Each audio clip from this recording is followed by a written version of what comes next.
Hello everyone. We're waiting for our artist to join us. Hello. Hello there. How are you? Good. We're live. Hey Sean. How's it going? Let me see. How are you, Sean? Good. How's the quarantine going? Exciting? Something like that.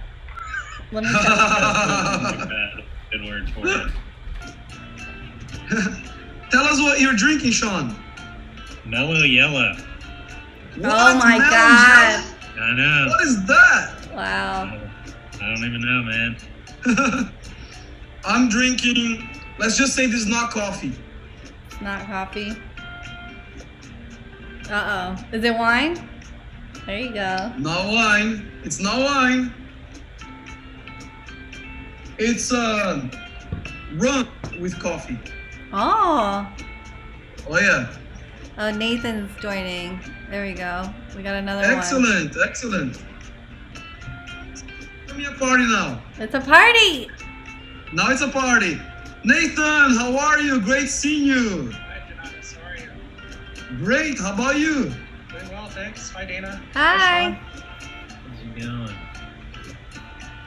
We got Sean, Dana, and Nathan. Aaron's on the chat. He said greetings. We got the young kid Guru on. Some guy named Sworded. Welcome. Yeah, Sworded is made. Oh, okay. Cool. All right. And this guy here who just said hey. Dana, Yeah. I do see I see the faces and No, I see, know. I figured it out. You know, you're such a genius. No, it took me all day, but we got here. We're here. Some people never get there. That's right. All right, guys, let's talk about backgrounds. Nathan, I'm very curious. Is that a game or a calendar? It's the table of elements. Wow. The periodic table here in the back behind me. It's a whole different level. Amazing. My wife used to have her office in here, so it's now artwork, I guess. It looks like artwork. Yeah. Wow. Is there a drawing by your daughter, perhaps? Yes. Here. Yeah. Yeah. We have little Botticelli here. Wow. Okay. This is a Renaissance family. That's right. This room anyway. Yeah. All right. How about you, Sean? Let us know. Tell us. I like the background a lot. Oh, my art isn't even here. This is just a few pieces. I have one over here that's one of my favorites. Huh. This one right here. It's, Whoa. by my oldest assistant. She's now passed on to the next world, but the piece is what I remember her by. That's great. Yeah, for sure. Well, I only have some buttocks right behind me. I'm sorry about that. But yeah, big butt. Well, It's not that big. It's because the perspective of the camera. Look. yeah, something's better than nothing, right? Of course. Well, we have about 23 people watching. That's awesome. Excellent. We're gonna wait till about like 6:15 because I know some of the artists are still trying to get connected. So Okay. we're So doing tell this. me a little bit about the online space that you have here. That's really cool. Yeah, so it's a virtual art gallery room. So like kind of like your. Oh wait, hold on. Let me connect Aaron. That you have here. That's Oh, really we have a joiner. A virtual art gallery room, so like kind of like your. Oh. Are you able to That's sort of design it the way you want, or is it prescribed like It's this room? this is pre-staged. So wait, for the people that are joining us on video, either keep your volume on your Zoom and then mute the show, the Twitch show, or vice versa. But I'd keep the Zoom on and then mute the show that you're watching, so there's no echo. That's all. Here, let's welcome Gianna. Yes. Welcome, Aaron. Welcome, Gianna. Hi. Hi. Nice to meet you in person. Nice to meet you. This is really cool. It's cool, right? Oh yeah. Great idea. A Who is your VR. hair and your glasses? What? Happening. Who are your hair and your glasses? Yes. Yes. It's great. It's great. Thank you. Backgrounds right now. So Gianna, tell us what is going on there, and I want to know also about Aaron. So this background is from my Touch from Above series, and it's all about spreading kindness. And when somebody does something nice for you, it's like a bright spot in your day. So this is like a bunch of bright spots. Wow. Oh, that is cool. Thanks. Great. Yeah. Did you already talk about yours? No. Well, that's just. Oh, the No, background. You know what that is. Is this new work? Let me show you. It definitely is. It's unfinished. And, Wow. it's part of my. So the perspective makes things awkward. So can you see better like this? Yeah. Right? Wow. Yeah. There's a lot going on around here. That's nice. Thank you. Thank you. Wow. There's a lot more around, but it's not finished yet. I'm working currently on 5 pieces at the same time. Wow. Yeah, you know, they gotta dry and then you layer slowly. Wow.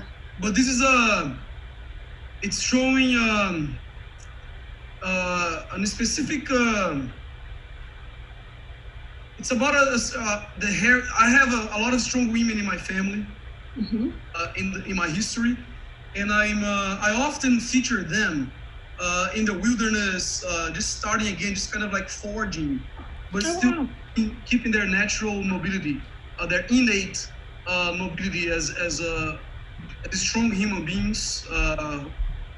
There are just at least a few examples, a handful of examples that are just of extraordinary women in my family. My great-grandmother, my grandmother, my own mother, immigrants. They're beautiful people, bright, brave. So I usually feature a lot of women in those positions of bravery, often of sensuality, often as aggressive in a way. Mm-hmm. And it usually goes back to my own family. So is she a composite of multiple women or one person in particular? This one here, Both. Or both. Or yeah. they always symbolize multiple women at the same time. Okay. Very nice. Yeah, it's definitely not a linear narrative. Aaron, is your bookcase color coded, or I think it they is. look organized by color? Is there another way? Oh my God, I see it now. Wow. Wow, that is That's nice. great. Wow. Nice. I'm redoing mine. That's amazing. Wow. Is there any other way? That's It's great. good to see you, Aaron. So These are I haven't read. very, very important question. When you're looking for a book, do you remember the color of the book? Because you cannot go by title, alphabetical order, by author. You can't do that. In your case, what do you do? That's a great question. So many times by color, but these are arranged sort of where you kind of transition from author to author. So there are, so this is all the same author here. Oh, I see.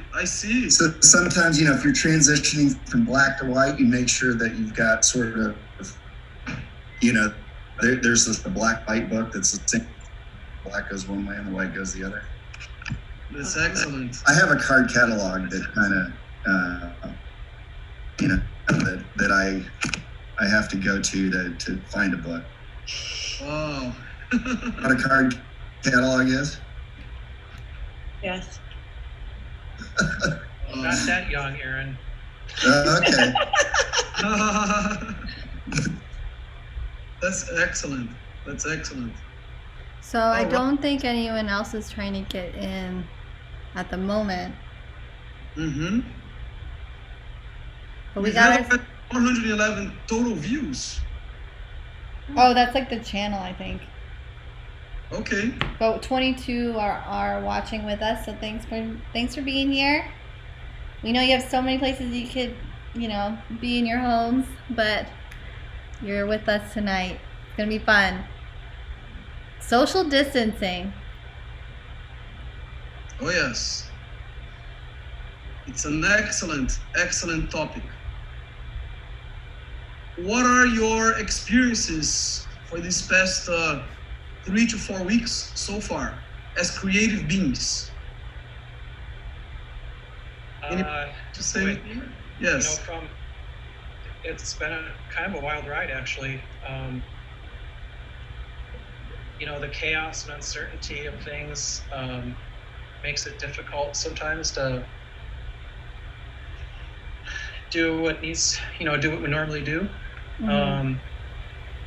But I am a assistant curator at an art center, and so I've been really busy basically helping to prepare that space for whatever we needed to do. So it's closed now to the public, and we're still working on summer and fall exhibits as if we're going to have them.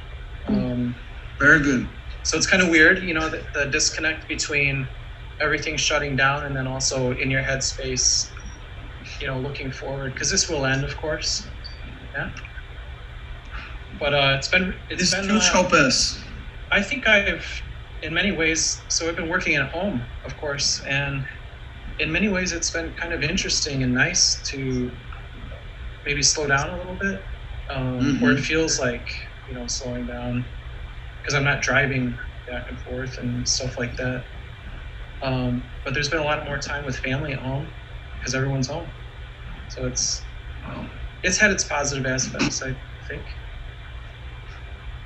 Excellent. All right. How about you, Aaron? Can you tell us your art? We'll talk more specifically about how each person here creates. But how has this quarantine informed your work so far in these past 3 weeks or so? It's interesting. My take on the whole, situation that we're in is that being a bit of, an introvert and a recluse already, that and the fact that I travel a lot for work, but I also work from home quite a bit. So this self-quarantine has really not been that disruptive to my normal, because I'm generally at home. I'm generally, holed up in my studio. So I don't think there has been a whole lot of disruption, but I will say that there probably has you don't want, in a positive way, I've had more time in the studio, but certainly I don't want to take, I would certainly trade time in the studio for this virus to vanish. Yeah. I understand the feeling, 100%. Yeah. How about you, Sean? Are you usually someone who stays indoors and you're comfortable with the quarantine, or is it something that bothers you in one way or another? All right. So no, I'm not normally home. I'm normally hosting parties or art shows all the time, and this quarantine happened a week before I was opening my new gallery. So now it's been pushed off until the fall. So yeah, because I don't want to have a happy time kind of soured by this. Yeah, no, it's a smart decision, certainly, and we also at Jada had to rearrange a lot of our dates for the year, because we don't want to have an empty exhibit. We want to make sure we have everybody, all of you guys, wherever we go. It's very important. Yes. How about you, Gianna? Are you usually someone who, you go to the studio and you can stay there for hours, even days, and you forget to eat, and you're not even feeling the quarantine, or are you going a bit insane with this? Well, I, like most others, I am an introvert and I do enjoy my time alone in the studio, but I do have a day job where I'm a paralegal. So unfortunately fortunately, that is an essential activity. So I have not been holed up yet. I've been having to go to work. So excellent. All right, good to know. Very good to know. Let's welcome Roni. How are you?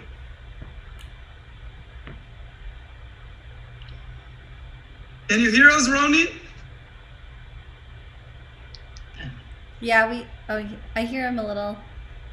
You hear him a little bit, huh? There might be some perhaps microphone issues or connection issues. Does everybody hear him? no. No, I don't hear him either. I can't hear him. Can you chat to him? Yeah, let me. Yes. We don't hear you, Roni.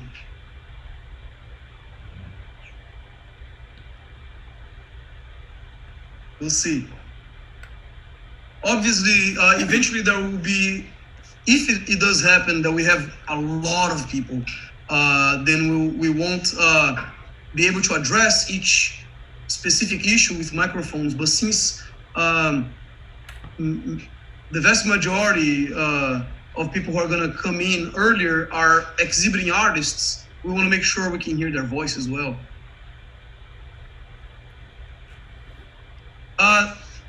Dana, Yeah. How about you? How are you feeling with this quarantine? Is it affecting your art making process in any way, in any at the social level? Is this affecting you in any way at all? Well, I was sick for 9 days. I wasn't able to get tested because in Florida they had like restrictions. You have to be 65. So, but the doctor said I had a sinus infection. But anyway, I was down for a good 2 weeks. So Wow. when I was able to feel better, I kind of just, the only thing I had in the room was like that made me happy was like a flowers in a vase. So then I just did drawings from it. And then when I was able to go into the studio, I did still lifes. And then when I finally felt better, it felt like a relief, like all this pent up energy. So when I had this whole weekend in the studio, I painted like I never painted before. Like it was just like I was so grateful to be back in the studio and reflective of my health.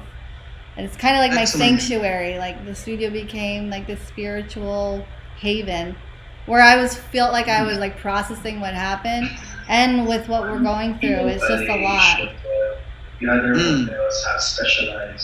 I really like this word that you became a spiritual experience for you. Yeah.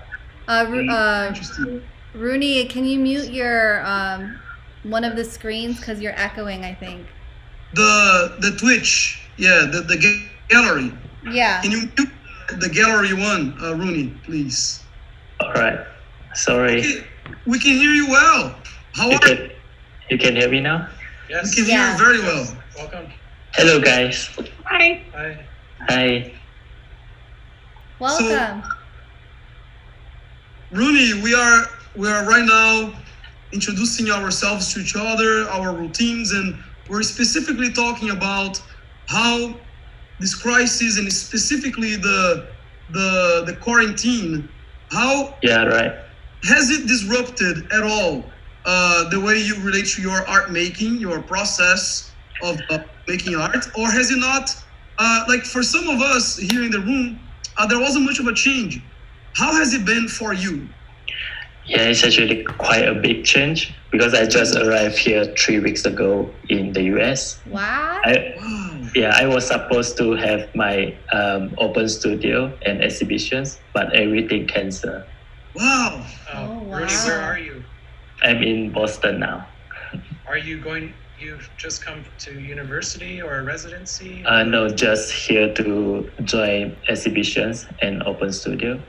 So you moved Wow. to the United States 3 weeks Yeah, ago.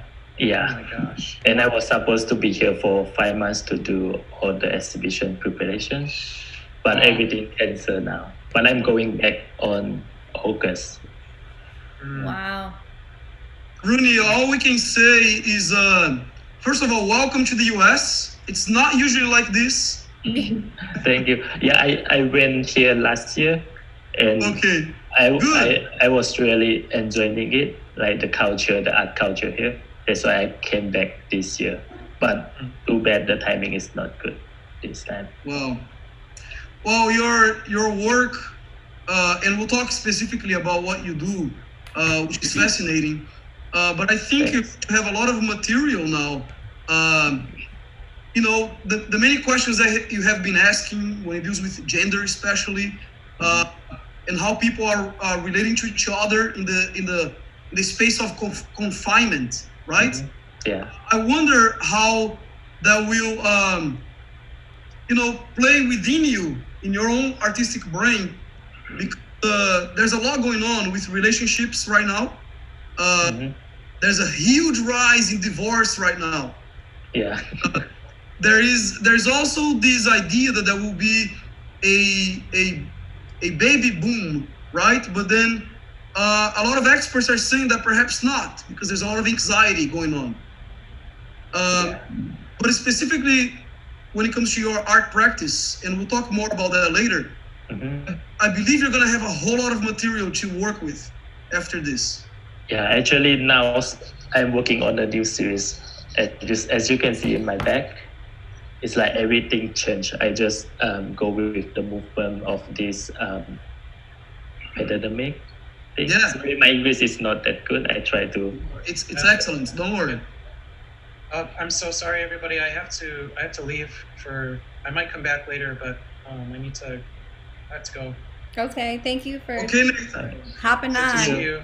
Good to see you. Bye. Thank you so much, Nathan, for Bye. coming. Bye bye. Bye. We will be recording everything that happens here today, so you can always watch when we go over your work, and then when we speak about your art practice. If anybody has to go, it'll be okay. Of course, we do hope that everybody can stay as long as possible. Yeah, so we could get started. As you can see from the screen, we're in the lobby of our virtual gallery. So welcome to Social Distancing. It's a COVID-19 series, Exhibit 1.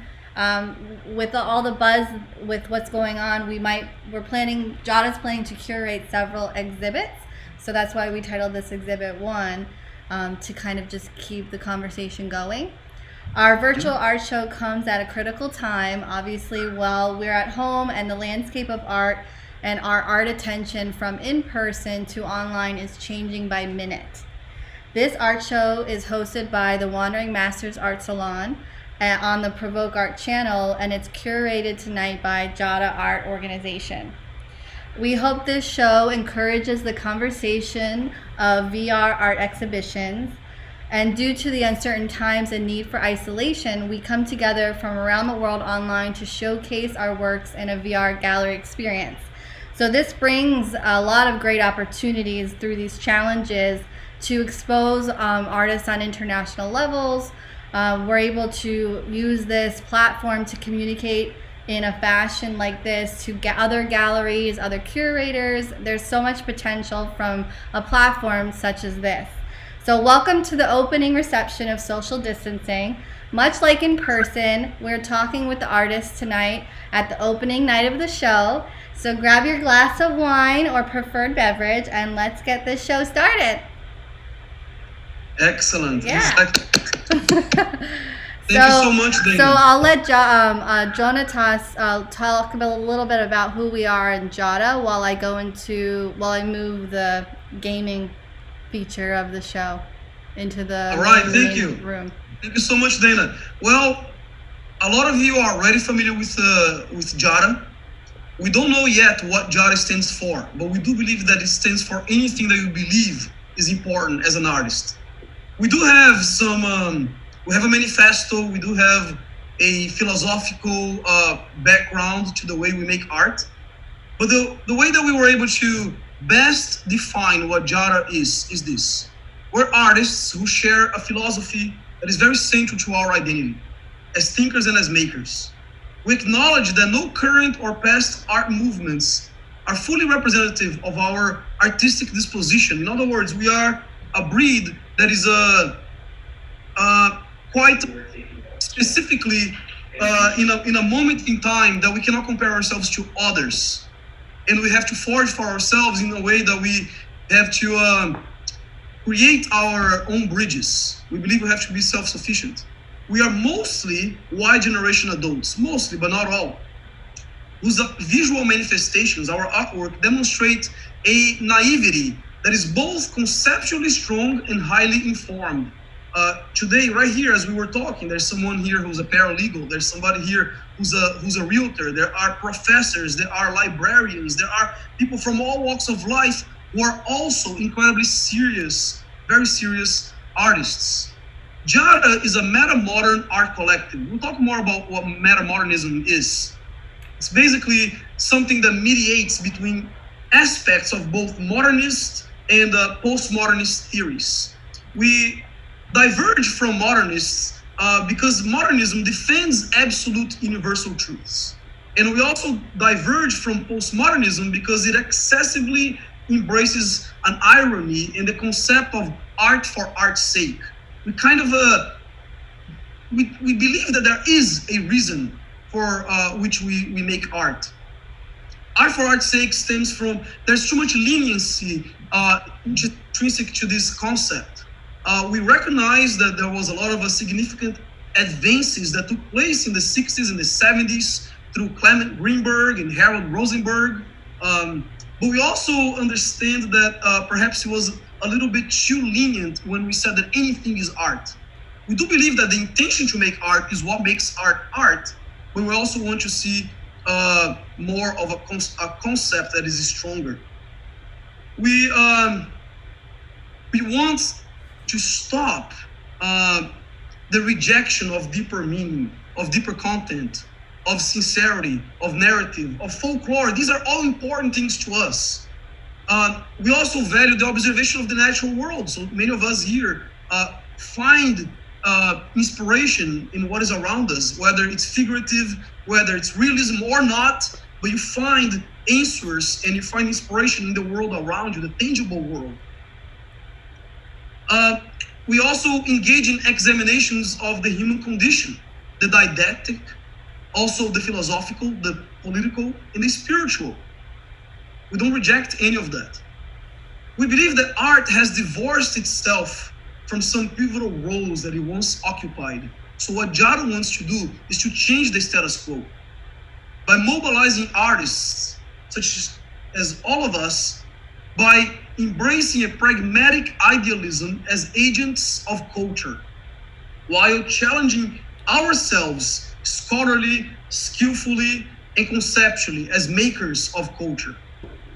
It acknowledges, Jada, that change will not come from the system, as you know, but from self-starting artists such as ourselves who can flourish in a globalized, fast-paced, technology-driven, information-rich, and unfortunately, culturally underfunded world.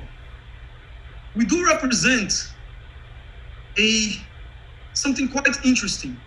It's a murmuring artistic voice in our century, as it rises to challenge the hegemony of the establishment, to transform the perception of art in society, and to occupy meaningful spaces in the macrocosm of the 2020s. We're just starting this new decade, and we believe we'll have a role, all of us together. If you identify with any of these ideals, you are Jada too. We believe that anybody is potentially Jada. By the way, there are many other organizations that are also working along the same ideas. We see this happening all over the world right now. Now, specifically about this exhibit that we have been very fortunate to have you all submit work for this. Without you, we would not be able to put this together. And we did select very few among the many who applied. With the global COVID-19 pandemic crisis, the practice of self-quarantine has been adopted as the best method to avoid the spread of the virus. Consequently, public life has come to a halt, and places of mass gatherings have closed until further notice, as you know. This mandatory social distancing has highlighted a very human aspect. The fact that social interaction is one of our top priorities. That's why we're here right now, to find ways to socialize no matter what. So an exodus took place, an exodus to the digital sphere for the continuation of our communal interactions.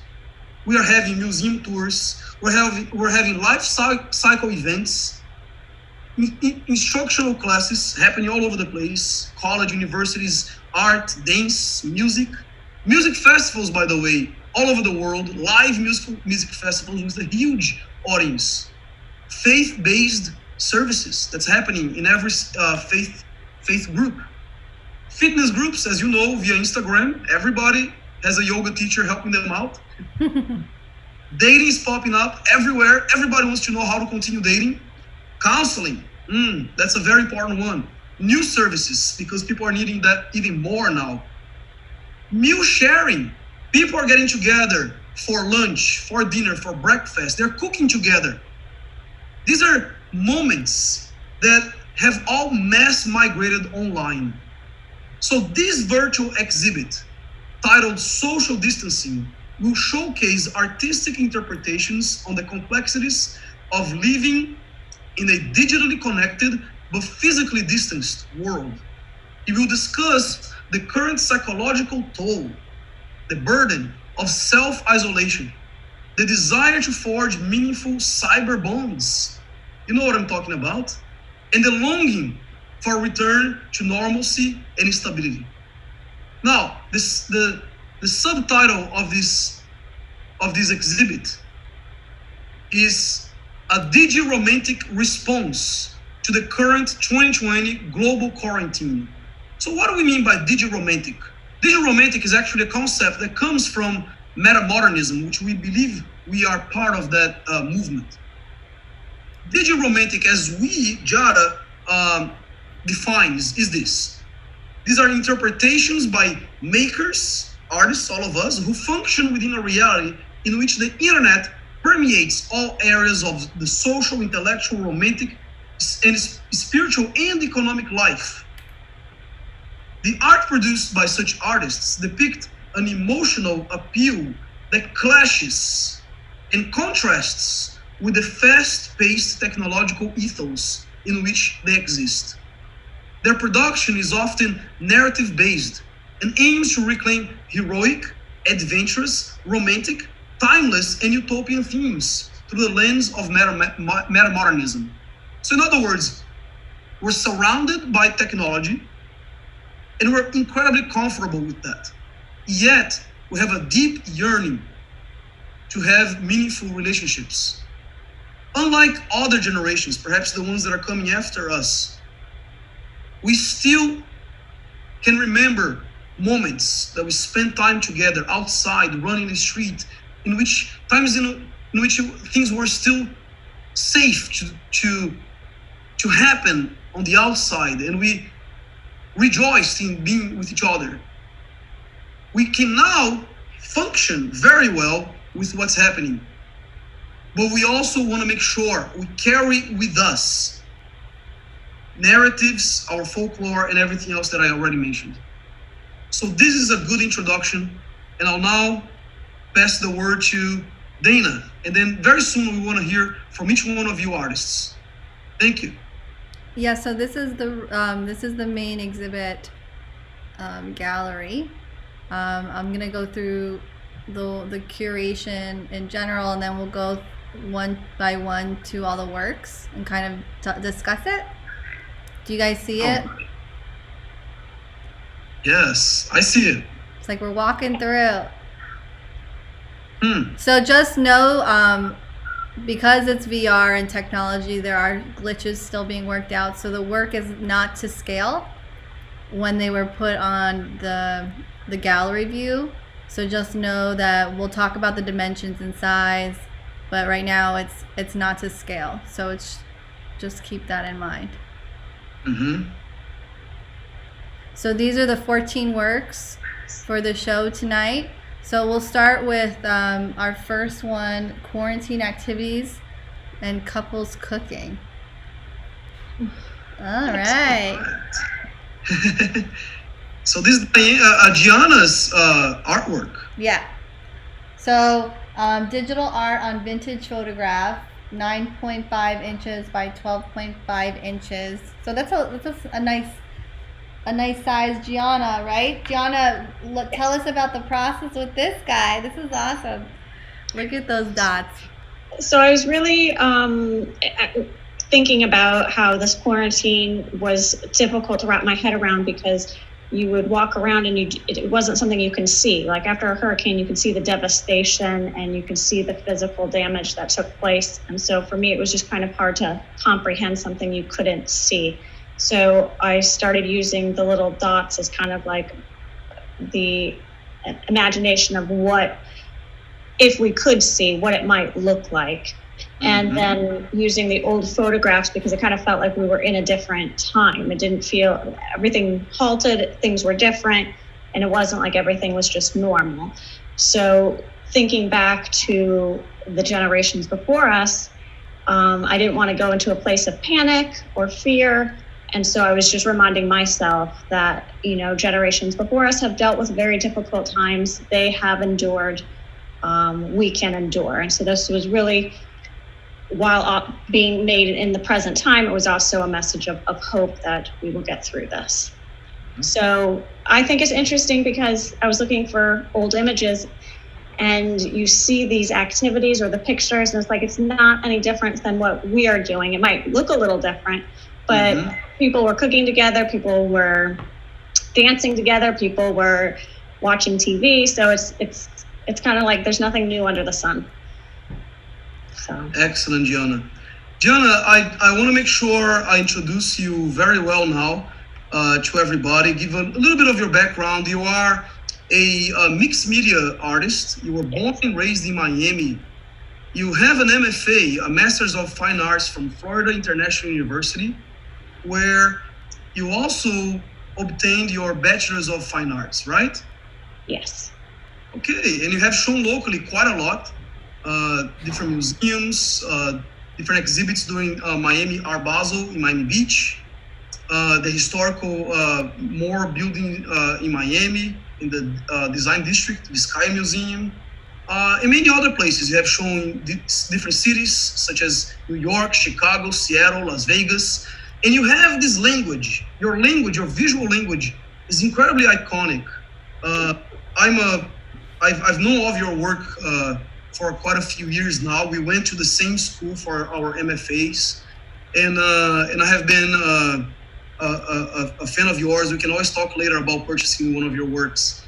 But I truly believe that the Miami art scene has to pay close attention to you, because your artistic vocabulary is incredibly self-referential, and it's incredibly mature. Thank you. Can you tell us more about how you deal with shapes and colors? You have this preference for dots. I've seen many different medias, yeah. And you have this preference for dots. Like the one behind you, the dots? Yes. and you have very specific colors. They often overlap with different series that you have. Can you tell us a little bit more about that? Well, a lot of my work is process oriented. So I really hold on to this idea that one thing alone may be super minuscule and can't stand by itself. But when you start doing it repetitively, it becomes something bigger than itself. So even if you apply that to daily life, where if you get up and you work out, maybe one workout doesn't mean anything. But if you do it every day, for a while, you're going to see results. And so that's kind of like an overarching theme within my work, of this idea of one thing's not a lot, but put together they create a landscape unto themselves. So there's always the process, the multiplicity in my work. And I do believe that color, it symbolizes emotion. It brings up all sorts of different things for different people, associations. And so I include it in my visual vocabulary because all of my work really has a message of hope. And so I use happy colors. Very good, very good. And now, for this COVID-19 series that you have, which is it's a fully digital series, right? As far as I can tell. Yes. Okay. Do you intend on having a physical manifestation of this? I don't know. I was thinking about that because for right now, it felt appropriate to keep it digital because we're not doing anything physical until this unseeable future. So, I mean, maybe at one point it will be, but I just felt for this particular series, it felt right to be digital. Excellent, excellent. And we have this image. It's already in our collective understanding of the COVID-19 crisis. We have the image of what the coronavirus looks like, and we often see it in bright green, in bright red, and it has an overlap in shape and even tone with some of the circles, the dots that you have for your work. But in your work, it's always about the positive. How do you respond to anybody who might say, well, it looks like people are infected on their hands, on their faces? What would you say about that? Well, they might be, and that's the whole point. It was a visual cue of when you go out there, you might think, oh, there's no danger because you can't see it. So it is there, but it's nothing. I was still trying to invoke the hope and the positivity of we could get through this. So excellent. Yeah, the colors have this playful feel to such a serious dialogue.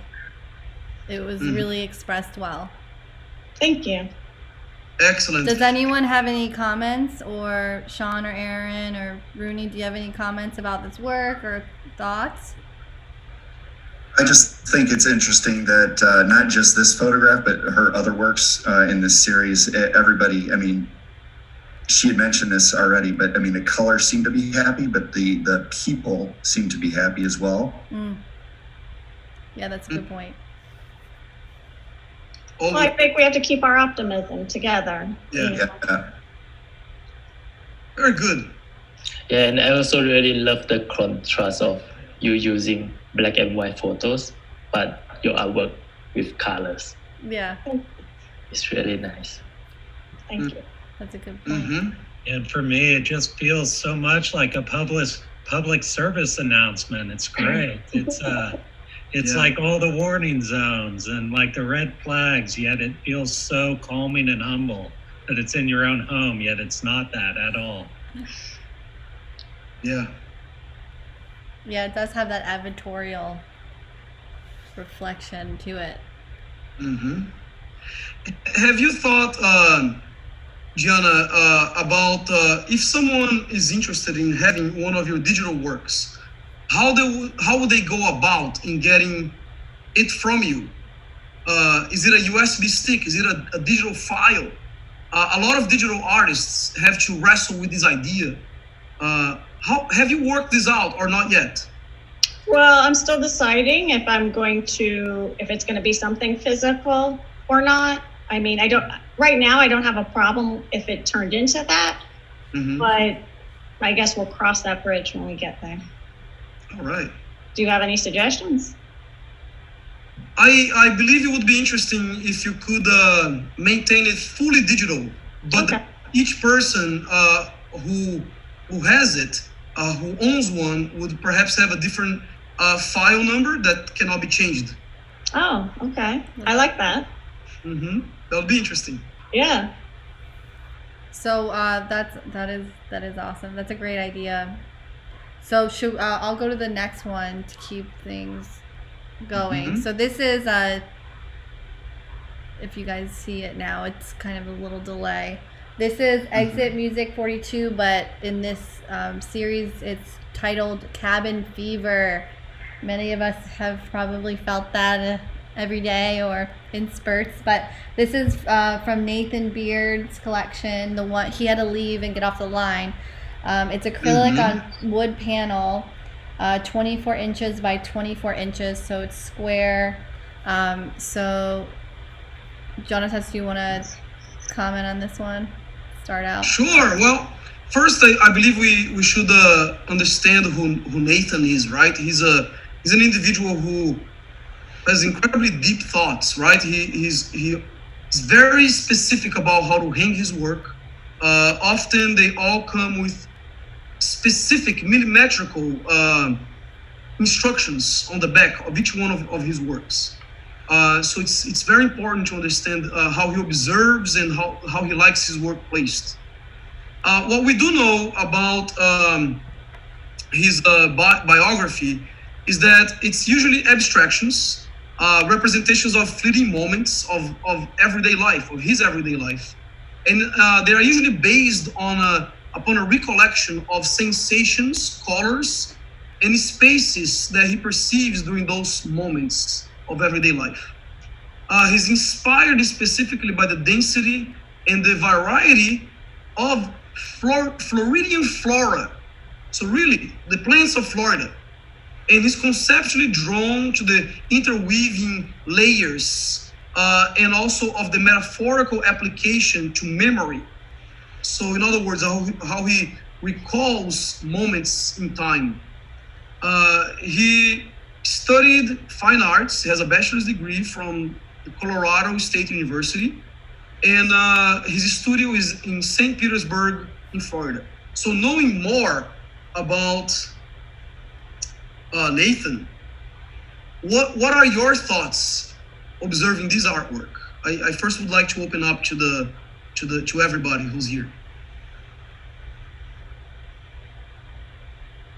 Well, I think there's a calming nature in this, and I definitely see, like on a micro level, that he's digging into something deeper. So I'm sorry he can't be here to talk more about it, but it definitely looks like a piece that you need to see up close to see the textures and all the different layerings. Very nice. Gianna has exhibited Nathan's work before, so I've had the opportunity to sit up close, and the skill level is just incredible. Every line is intentional. There's nothing that happens by accident. His process is far from just accepting accidents. It's really well refined to a science, the way he makes his artwork. I do know that he uses a lot of the layering process. We can probably see that here. And also the way that it fades from one color to the other. Yeah. Almost in a spray like manner, but he does not use spray, which is very interesting. And then we have a comment from the Hala Baker. She said that it feels like a window into your living room, or feels like a painting to escape the confinement. Wow. Excellent. Excellent. How do you see, since Nathan is not here, we can always perceive his work as artists and also as guests, as viewers. How do you believe this is related to the confinement of the quarantine right now?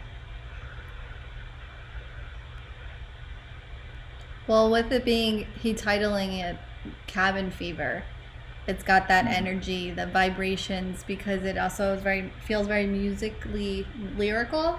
So I can feel the connection of the frenzy of feeling a little like, you know, that cabin fever craziness of being, especially those that are not used to being isolated. You know, artists, we go into our studio, we're usually alone, but if you're not an artist and you're with family, you're with people, or you're just not used to being in these situations, it can get a little stir crazy. So I can see that with the colors and the excitement to feel like a cabin fever.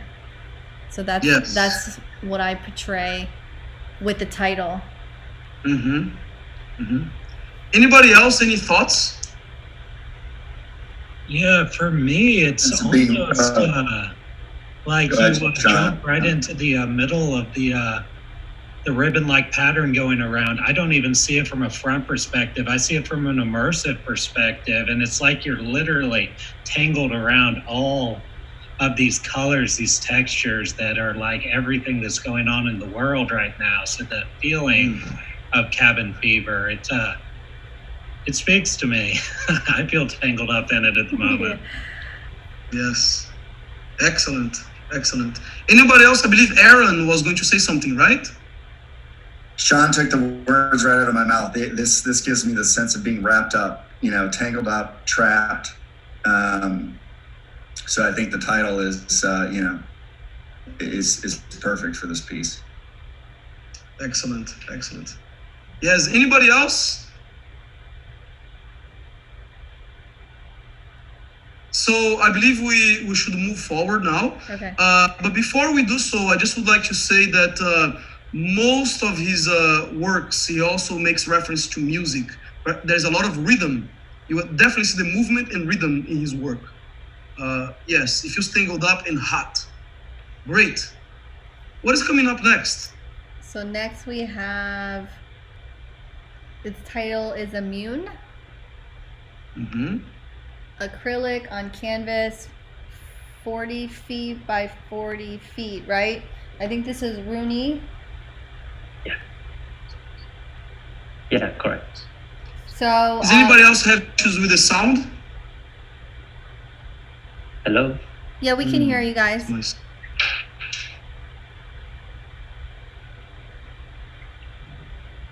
Can you hear me? Yes. Yeah. Yeah, so this is the latest series that I am working on.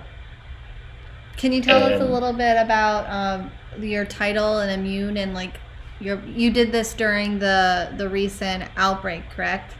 Or the Yeah, I did this. This is the first piece I did once I arrived here, and they announced about the quarantine, and then I titled this Immune because I feel the pain of social distancing that everyone is facing, and also as the world entering an unprecedented phase of global pandemic, social distancing is being used to keep ourselves, our family, or our community safe and virus-free. However, social distancing can present a challenge to our mental health and well-being. Is there any way to protect while healing ourselves from the pains of isolation and loneliness? And there's a moment that I feel like I need to create something to help. By creating this painting, I hope to send a message of support to those who are also feeling isolated. I feel that we can find ways to overcome, strengthen our connection, and encourage each other in these trying times. Wow, that's amazing. This is a very, very deep conversation, and I think you portrayed it very somberly but impactful. Gianna, do you want to tell me what you think a little bit about this piece? Oh, well, this piece definitely feels confined, and the way the body's positioned and the dark corners pushing the body into this very curled up position. I feel the pain from it, and definitely feel that isolation. And while that person might not be suffering from the COVID, they for sure are suffering from the other effects, such as not being able to socialize and things of that nature. So I think it's a very powerful piece. A nice choice of black and white to emphasize that. Thank you. I always choose black and white because I feel like black gives me a feeling of the unknown and sadness, and white emanates hope and innocence. Oh, so there's the push and the pull from that. Aaron, what do you think?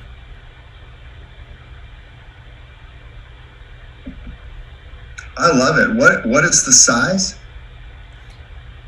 40 by 40. Wow. Did you bring that with you? Yeah. That's a big one. That'll be fun to take back, but hopefully. No, I think this is great. Sean, what do you think? Because we curated it next to yours, so it's kind of like a cool transition also with the black and white. Oh yeah, it's an intense piece. Like it almost gives me a little bit of anxiety because I want to like comfort the figures in this and tell them it's going to be all right. Jonatas just got back in. Hold on one second. There he is. Can we hear you now? You want to say something? Myself? Okay. Yeah. Good. I was making sure it worked. Yeah. So he just did.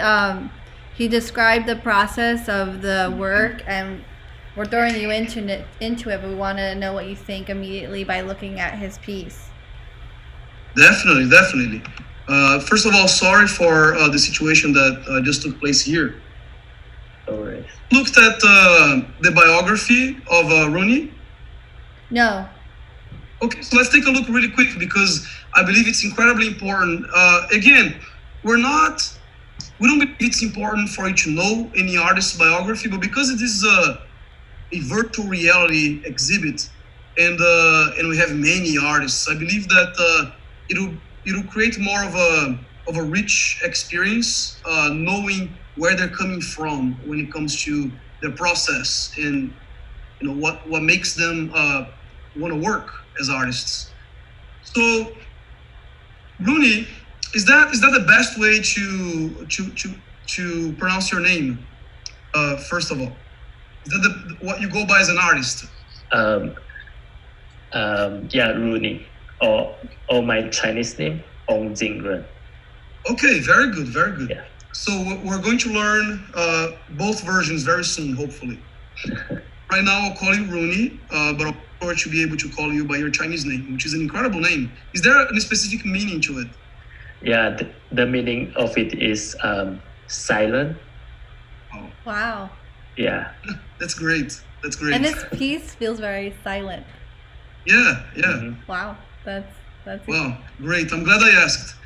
Yeah, that's a good question. Yes, in his statement, Rooney says that gender and self-expression and human connection have become very prevalent themes in most of his artworks. In every series that he creates, he always uses different mediums, while at the same time fully submerging himself in new surroundings in the hope of bringing out something different.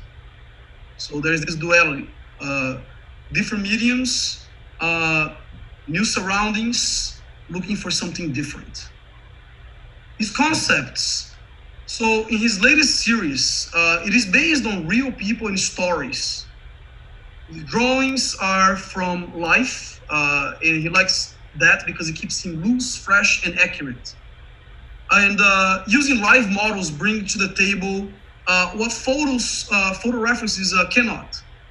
It has energy, it has a life force that allows him to access in order to elevate a drawing by painting from real life, from real models. He uses strong hidden messages to create a mood that reflects feelings which he has while creating his artwork.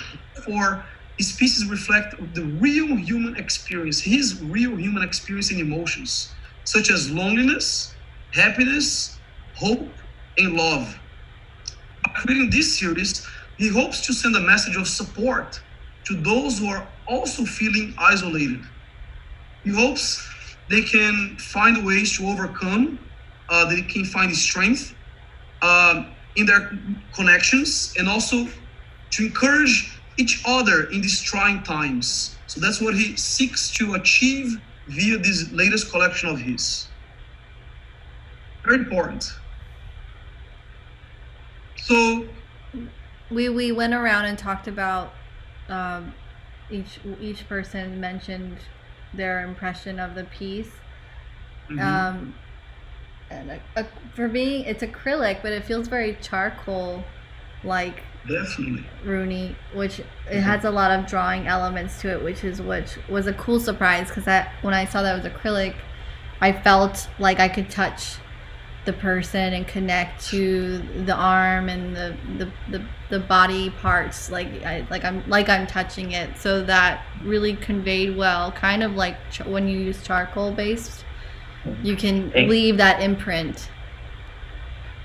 Yeah, thank you. I think I discovered this technique by using my hand to paint. I think that's the main reason why it feels that way. Because I see the difference using brush with hands. Using hand, I can really feel the painting. I was discovering like just using my hand to like putting all the paint on. Yeah. Oh wow. So Rooney, what I find very interesting here is that while you use live models usually, and your work has this slight, it's a style choice of simplifying, for instance, fingers and limbs, and the anatomy assumes a kind of a cartoon-like style. It seems to, yet while saying that, it feels so tactile, so 3D.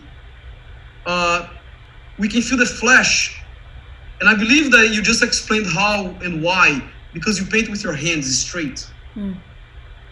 The first thing that comes to my mind is when painters become printmakers, they usually end up creating monotypes. I don't know if you have played with monotypes. Basically, that the most painterly form of printmaking, when you paint on a plate, can be plexiglass, with your hands, usually using a piece of fabric, wiping away black ink. Usually, it can be any color, but usually it's black ink. And then they press that, and once they lift, they get impressions like the shading that you have here in your work. It's incredibly similar. Have you played with printmaking before? Not yet, but I would love to. Well, I highly advise you to, because you are already playing with the language of monotyping. So pay attention to that style of making. You're already playing with that, and it's incredibly impressive. One of the aspects that I find in your work is the vulnerability. The body seems very vulnerable. First of all, it's not only nude, but it's also nude in very specific ways. Here we have perhaps a couple of figures in the fetal position, which, it's usually fully defenseless, right? You're just covering your head and just hoping for the best.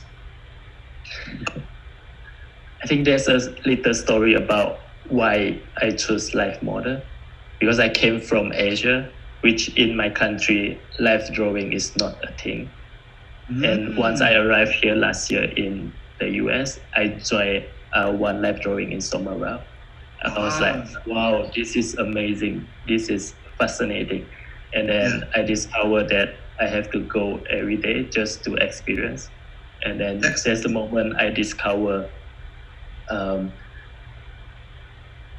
discover life drawing. And then I really love and then I just keep drawing for around 40% now, and then I keep all the sketches and story, and then just to bring it up when I want to draw. Excellent. Do you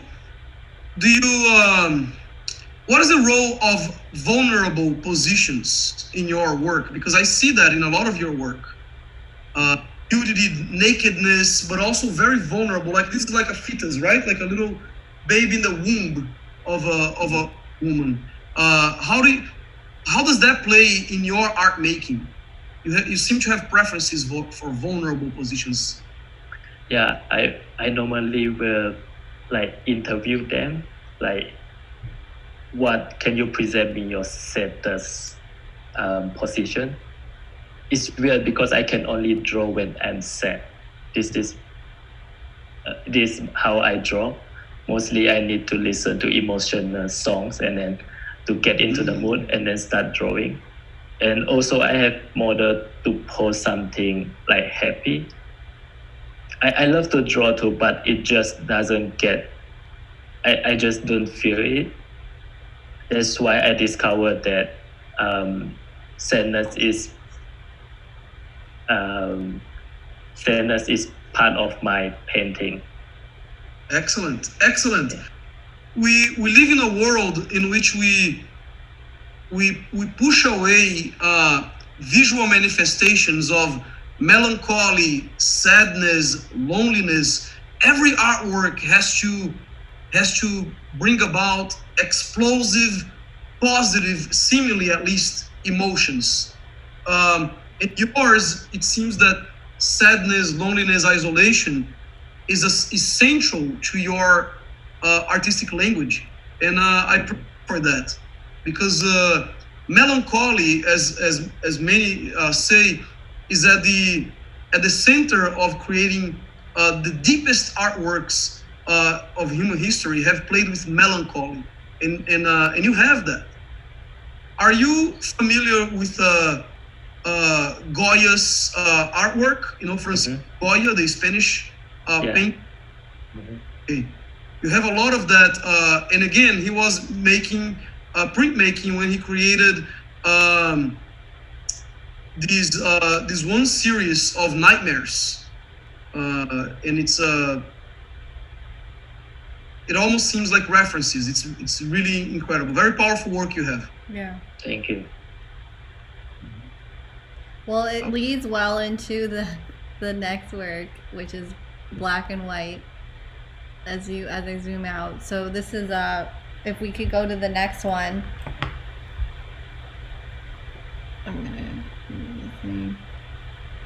So this is a still image of a animated digital art. This is Alan, right? Sean Ward. Oh yes, of course, Sean's work. Yes. Okay. Do you give me a little bit of time so I can tell people what moves Sean in making this work? How about that? Yeah, so this is called The Emotional Journey of Corona. So he made this customized specifically for this series for us. It's his digital art. Length is 1 minute and 2 seconds, and we'll play it in a second. So this is a still image of the animated video. And then I'm waiting for a second for the delay because it's like okay. 1 second. So I'm gonna play it. So let me know when you guys get to see the video screen, and then I'll play. Right. We do see the screen. I see the screen. Do you see? Everybody else see it? Yes. Okay, we see the screen, Dana. Okay, so I'll play it, and it's about 1 minute.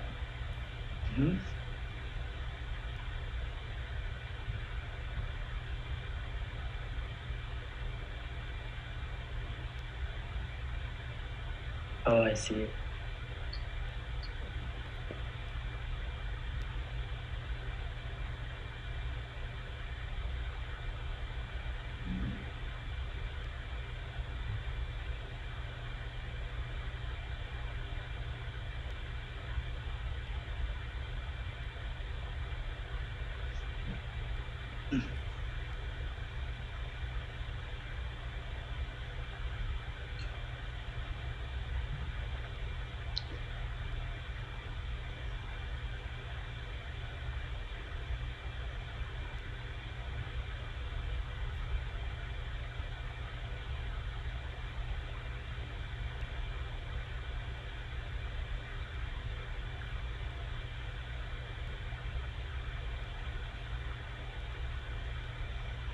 Okay, it finished on my end. Let me know if you guys are on the same page. Yes, it I has love just it. ended right now. Okay, cool. So Sean, so before that, our Jonatas, give us a little intro on Sean's background.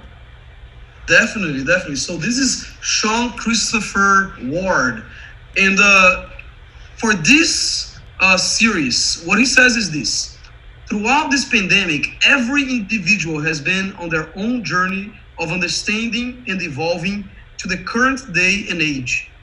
This journey is that of my own. From the very beginning, there were warning signs going off in every direction, yet only a few heard them and spread them. Then, upon realization of the virus, mass chaos ensued, and it was a race for survival, no matter if you wanted to participate or not. If you survived this long, then you are welcoming mandated quarantine.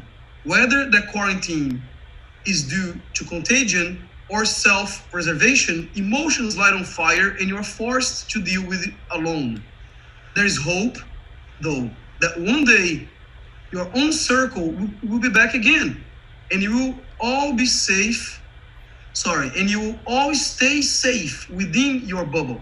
My bubble is just a few individuals. Some bubbles are hundreds, but I cannot wait for the day to get back to my small, happy place once again. Wow. I love it. Yeah, it gave us such an insight on form and shape, right? The idea of the circle, the idea of the sphere, the idea of the bubble, all of these different dimensions of roundness and circle. Wow, very good. I want to open it to everyone, especially those of you who play with dots and circles and simplicity. This was such a simple language that became so complex. What do you guys think about this? I thought it was brilliant. I do not know how you did it. You were able to tell the whole story. And I feel like at least I could, for each step of the way, like identify within myself and dealing with this pandemic. Like I can pinpoint a situation and go, that was that situation right there. And it's absolutely brilliant. I totally relate to it, and you were able to tell this whole story in simple means, but it's not simple at all. It's very complex. So a brilliant piece. Yeah. Wow. And this is coming from someone whose main language is dots. So yeah, incredible job here. Incredible job. Anybody else has any insight via your own lens as a creator or as a guest here on the chat? You can also join us on Zoom.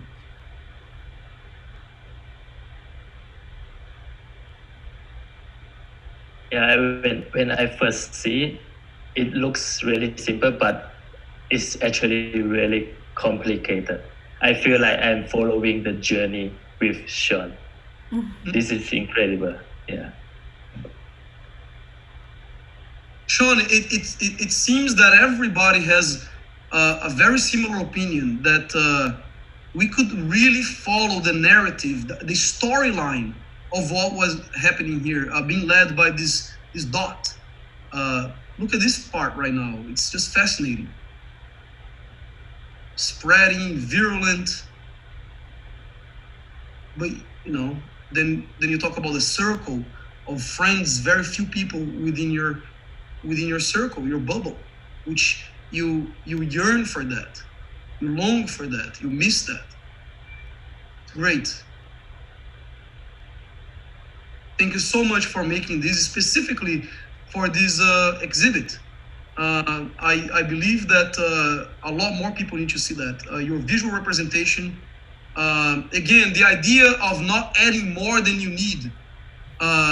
This is a very wise advice from some of the greatest master artists out there.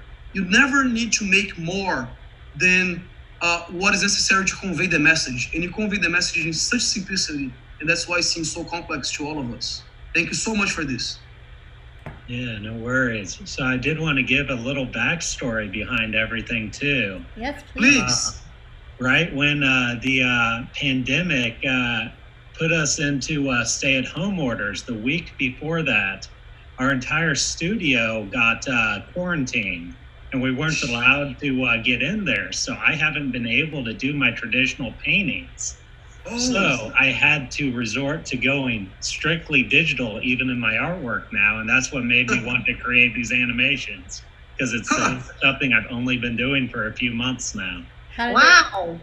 How did it I'm so feel? glad you shared that with us. How did it feel being pushed into this new avenue? So honestly, it started out being scary, but now I'm really enjoying it. It kind of fits my vibes well, and it just it makes me push myself to try to figure out new solutions. So I've enjoyed it. Very good. Very good. Wow. Anybody else who can sympathize with what Sean just said, like having to work in a different medium simply because you don't have access to the mediums that you used to use all the time. The media that you used to use is just not available during this quarantine time. Is anybody here going through that?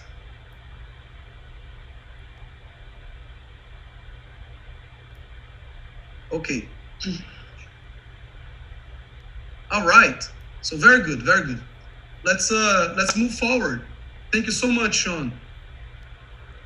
So, going into more, it feels like sculpture-like, but this is our acrylic paint on wood panel. So let me get there. Hold on a second. I gotta maneuver the mouse.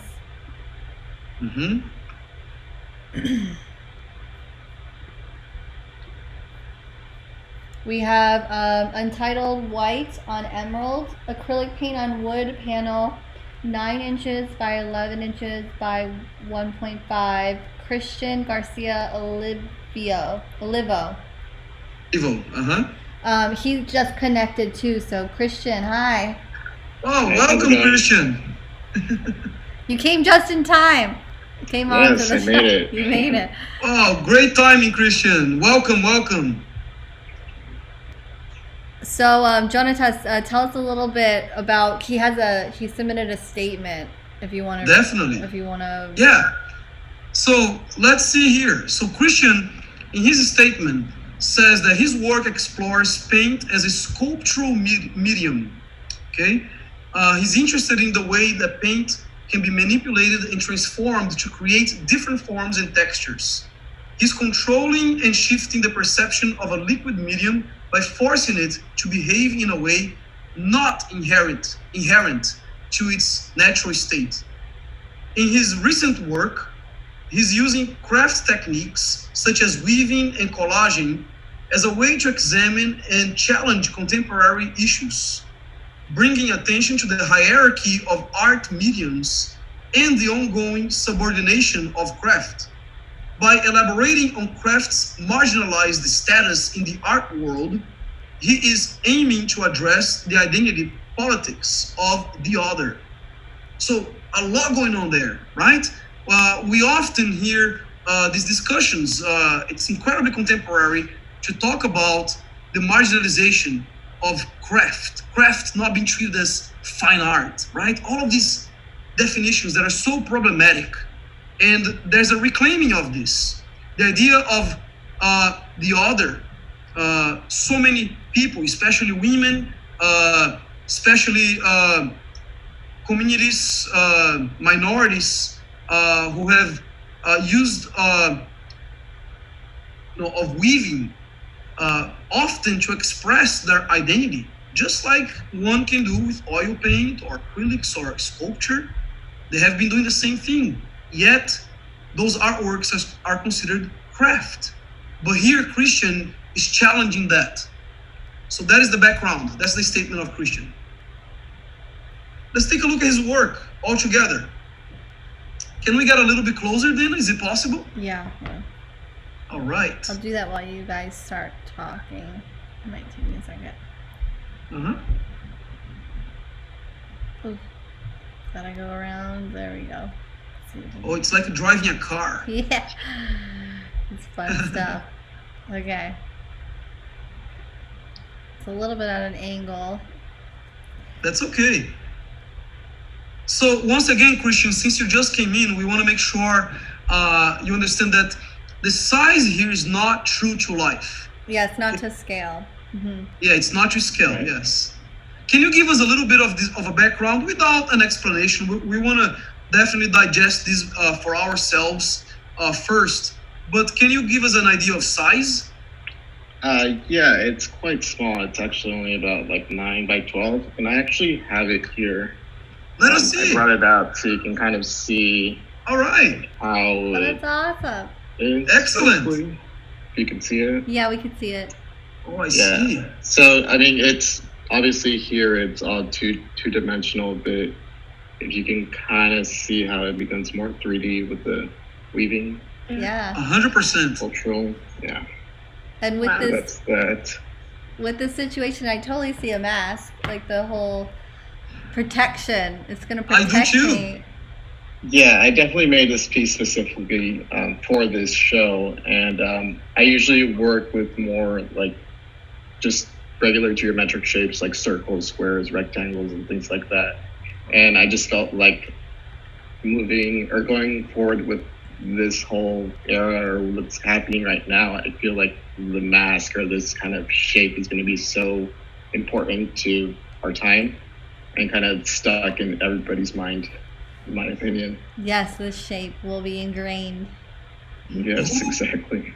Who could have guessed that the face mask would become the symbol for 2020? Exactly. Yeah. So again, we have here a group of contemporary artists who are just really phenomenal. Again, that is what represents Jada the best. We are on top of what's happening, and we are quick to react to what's happening. Yet, we're looking for ways to portray deep meaning. That's what's happening here in different visual languages.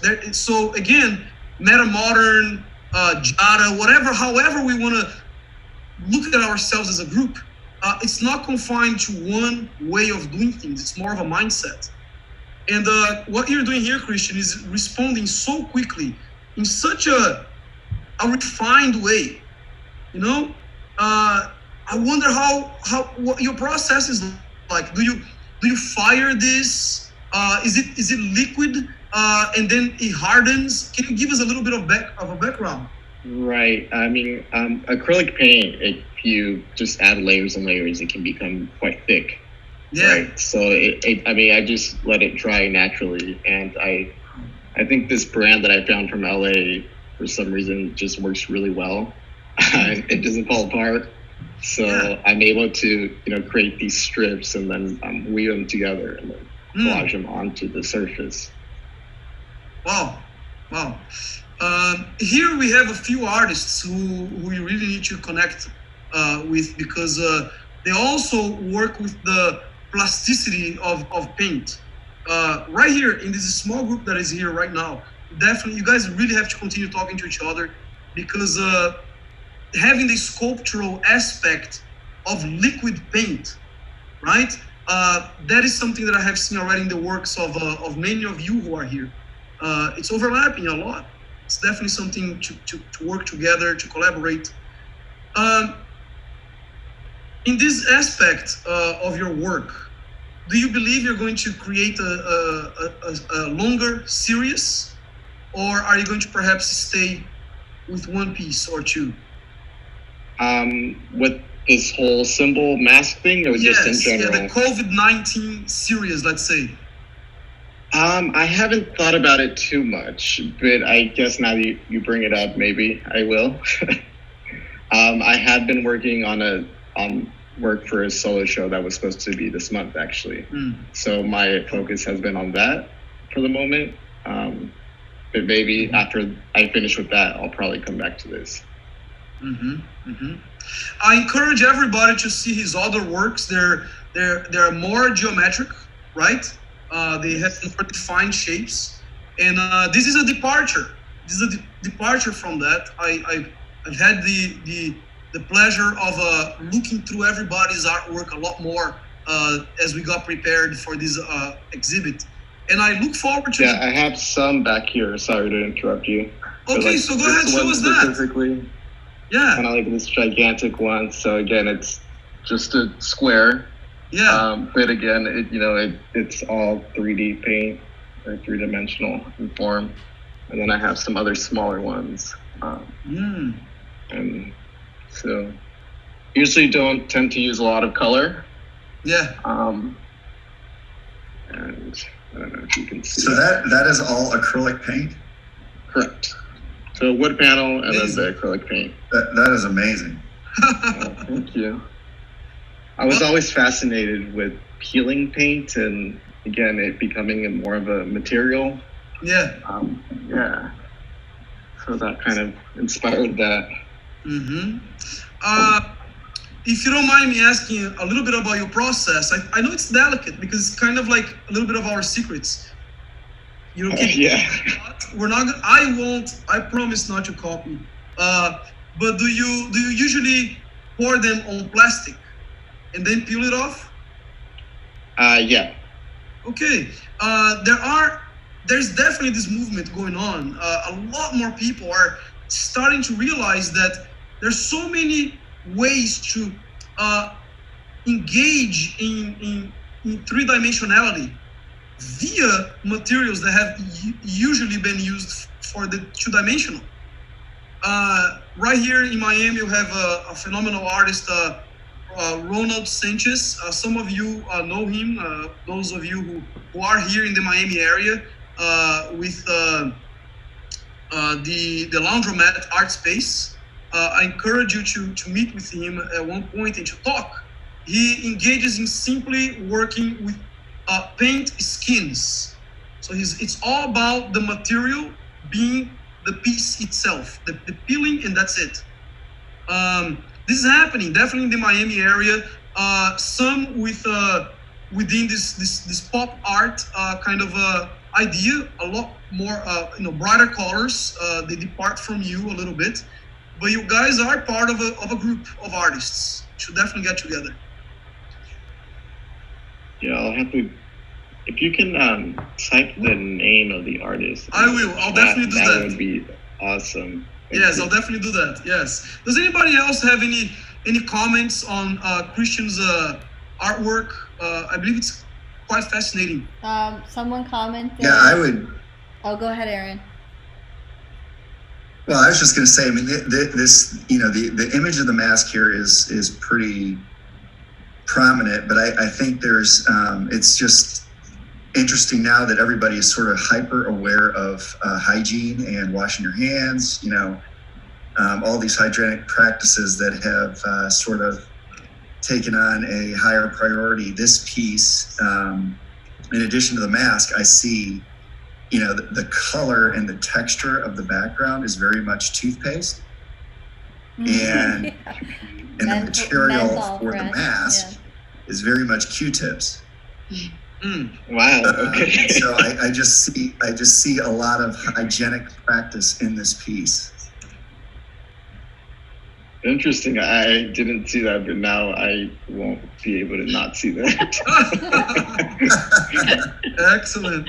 Although I have been told that the strips do look like Q-tips, so you're not the first one, but now I see it more. Yeah. It's very cool. Very cool.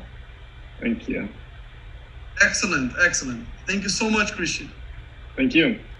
All right, Dana. Let's Christian, we invite you to now engage in the artworks of other artists, and your comments are incredibly welcome. We want everybody to engage in the conversation. Thank you so much. So this is next piece is by Carlos Cesar Alves.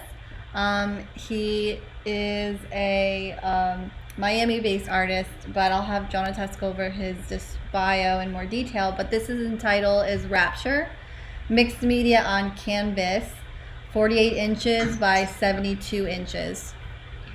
Yeah, so Carlos is I've known him for a few years now.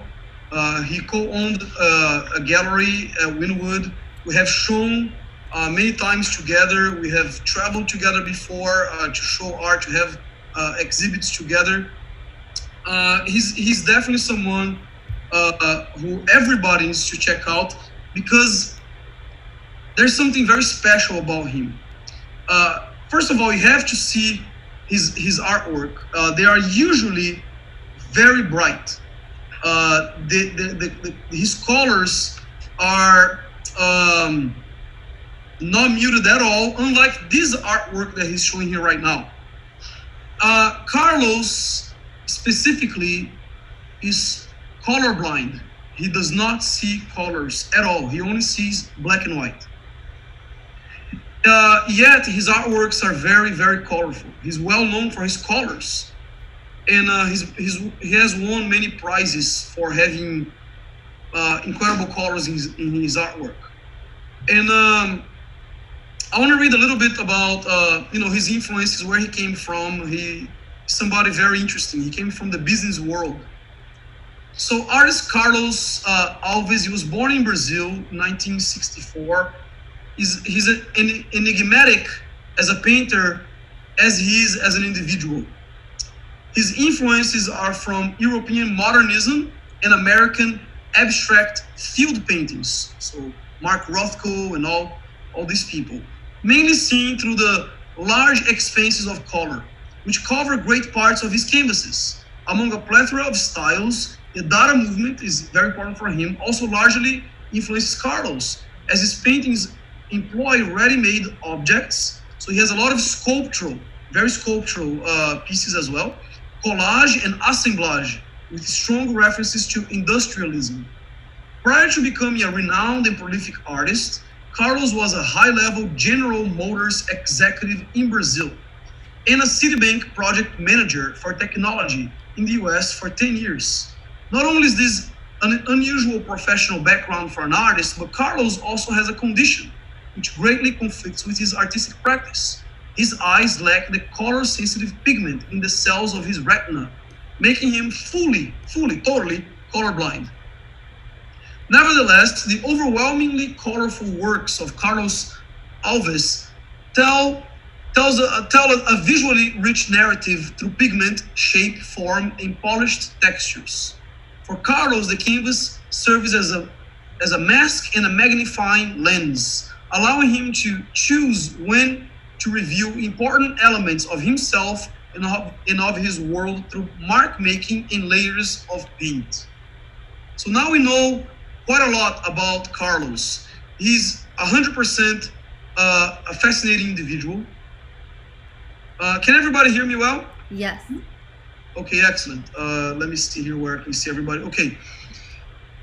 This was exciting because I feel it curated well, thinking about Sean's animation and pulling those feelings, and Nathan's cabin fever, and even Rooney's immune piece about the emotional toll this time has taken, both thinking about the opportunities but also the negatives of what people are going through. So I feel like this has that manic frenzy feeling. Definitely. Well, when I saw this artwork in person, I asked Carlos, and it did deal with panic. Can you get a little bit closer, Dana? Is it possible? Yeah. You actually see multiple faces in the background, and also in the shaping of this painting. You see all of that there, and Carlos is a very sensitive individual. And when I say that, I don't mean to say something that would offend him. He's very open about being someone who needs every now and then to confide in you his thoughts, his feelings. He's very spiritual as well, and but he has a very mathematical mind. Again, he's a computer and a financial expert. And when you see his artworks, again, he overlaps with a lot of you who have this unintentional common element, which are circles and round objects. His 3D pieces, he he never buys anything at the art store. He goes to the appliance store or to home improvement stores, and he buys all of these bolts and metals and nails, and he glues them onto his pieces. Then he paints them, and then he has a lot of resin, very thick resin in his artworks. This one is covered in resin, and he usually subscribes these. The meaning is usually with ants, bugs working together to form a project, coming together. He's usually very community-minded. Often he sells his artwork very well, by the way, and he helps communities of different kinds, people who are in need. He prioritizes helping them. So I believe he thinks of himself as a collaborator to making this world a lot better via his art. So that's what I know about Carlos. I wish he was here today. He's not, but I encourage you to reach out to him and say that you saw his artwork so you can continue the conversation. Having this in mind, does anybody have any insight personally into this work?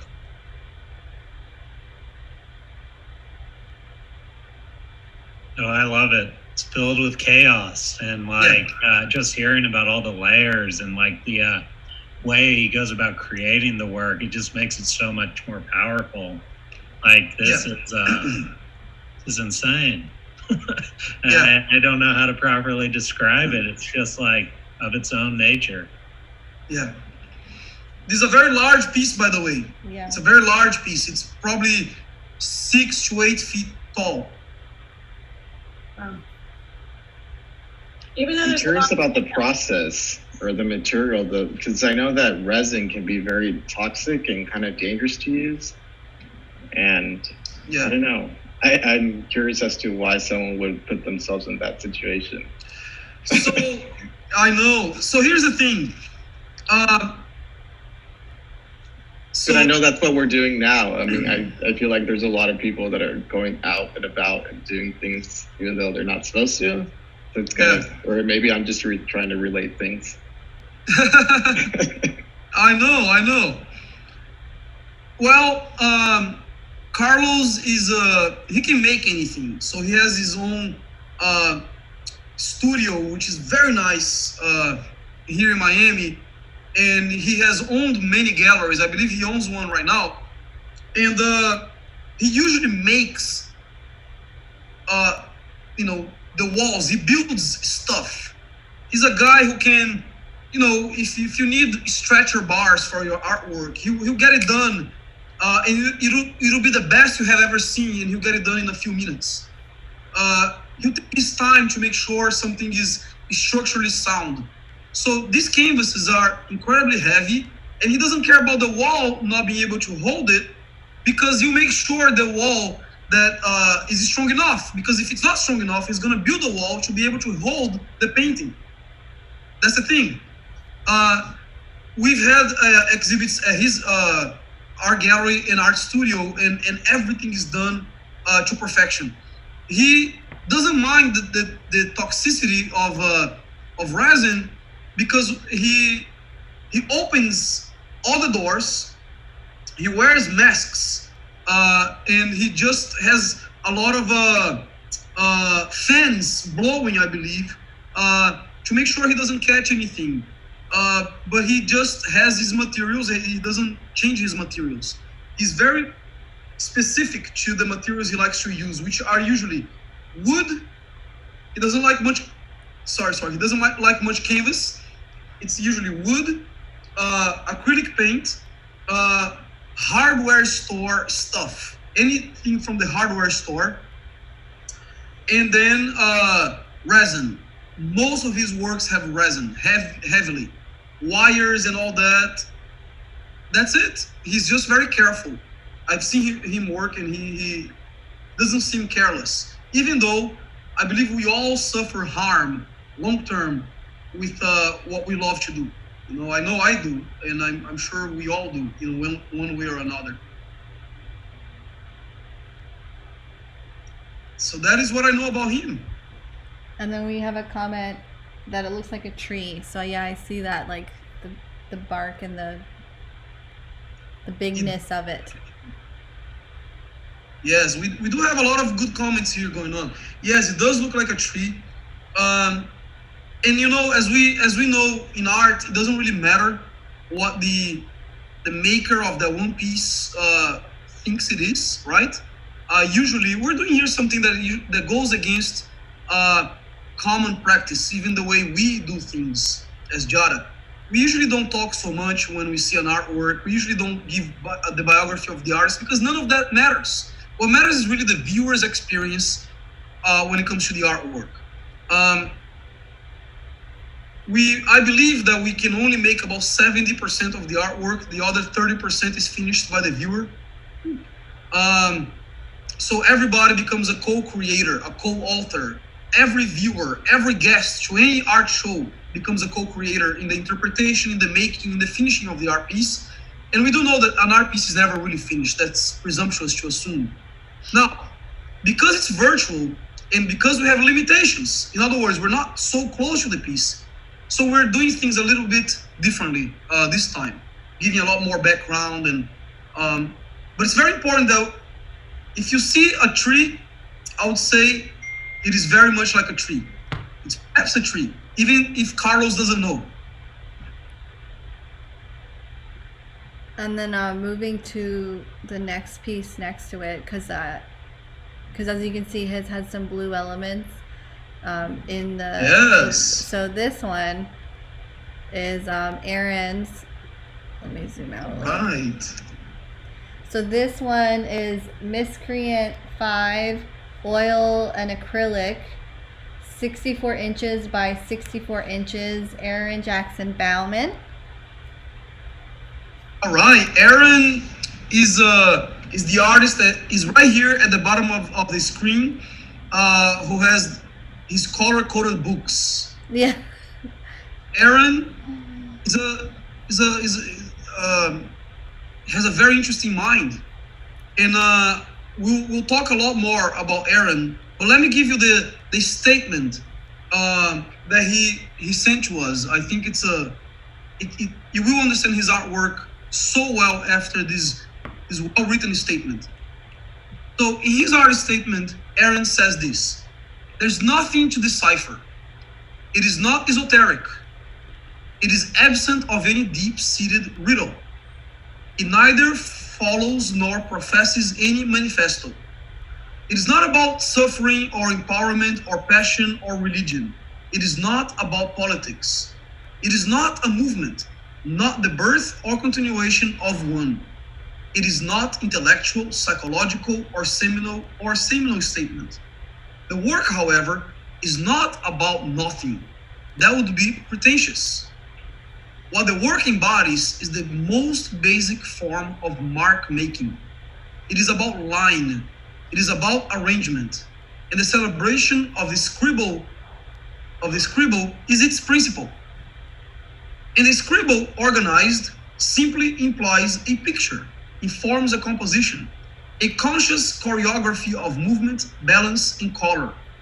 And if any narrative shall associate itself with the work, it is not the creator, but the consumer that is the author, the storyline engineered by her imagination." Wow. I would have submitted this statement as an artwork to this exhibit. Good job, Aaron. Very good statement. So I think we should take a good look at his artwork. Is there any way we can get a little bit closer, Dana? Yes. If not, it's okay.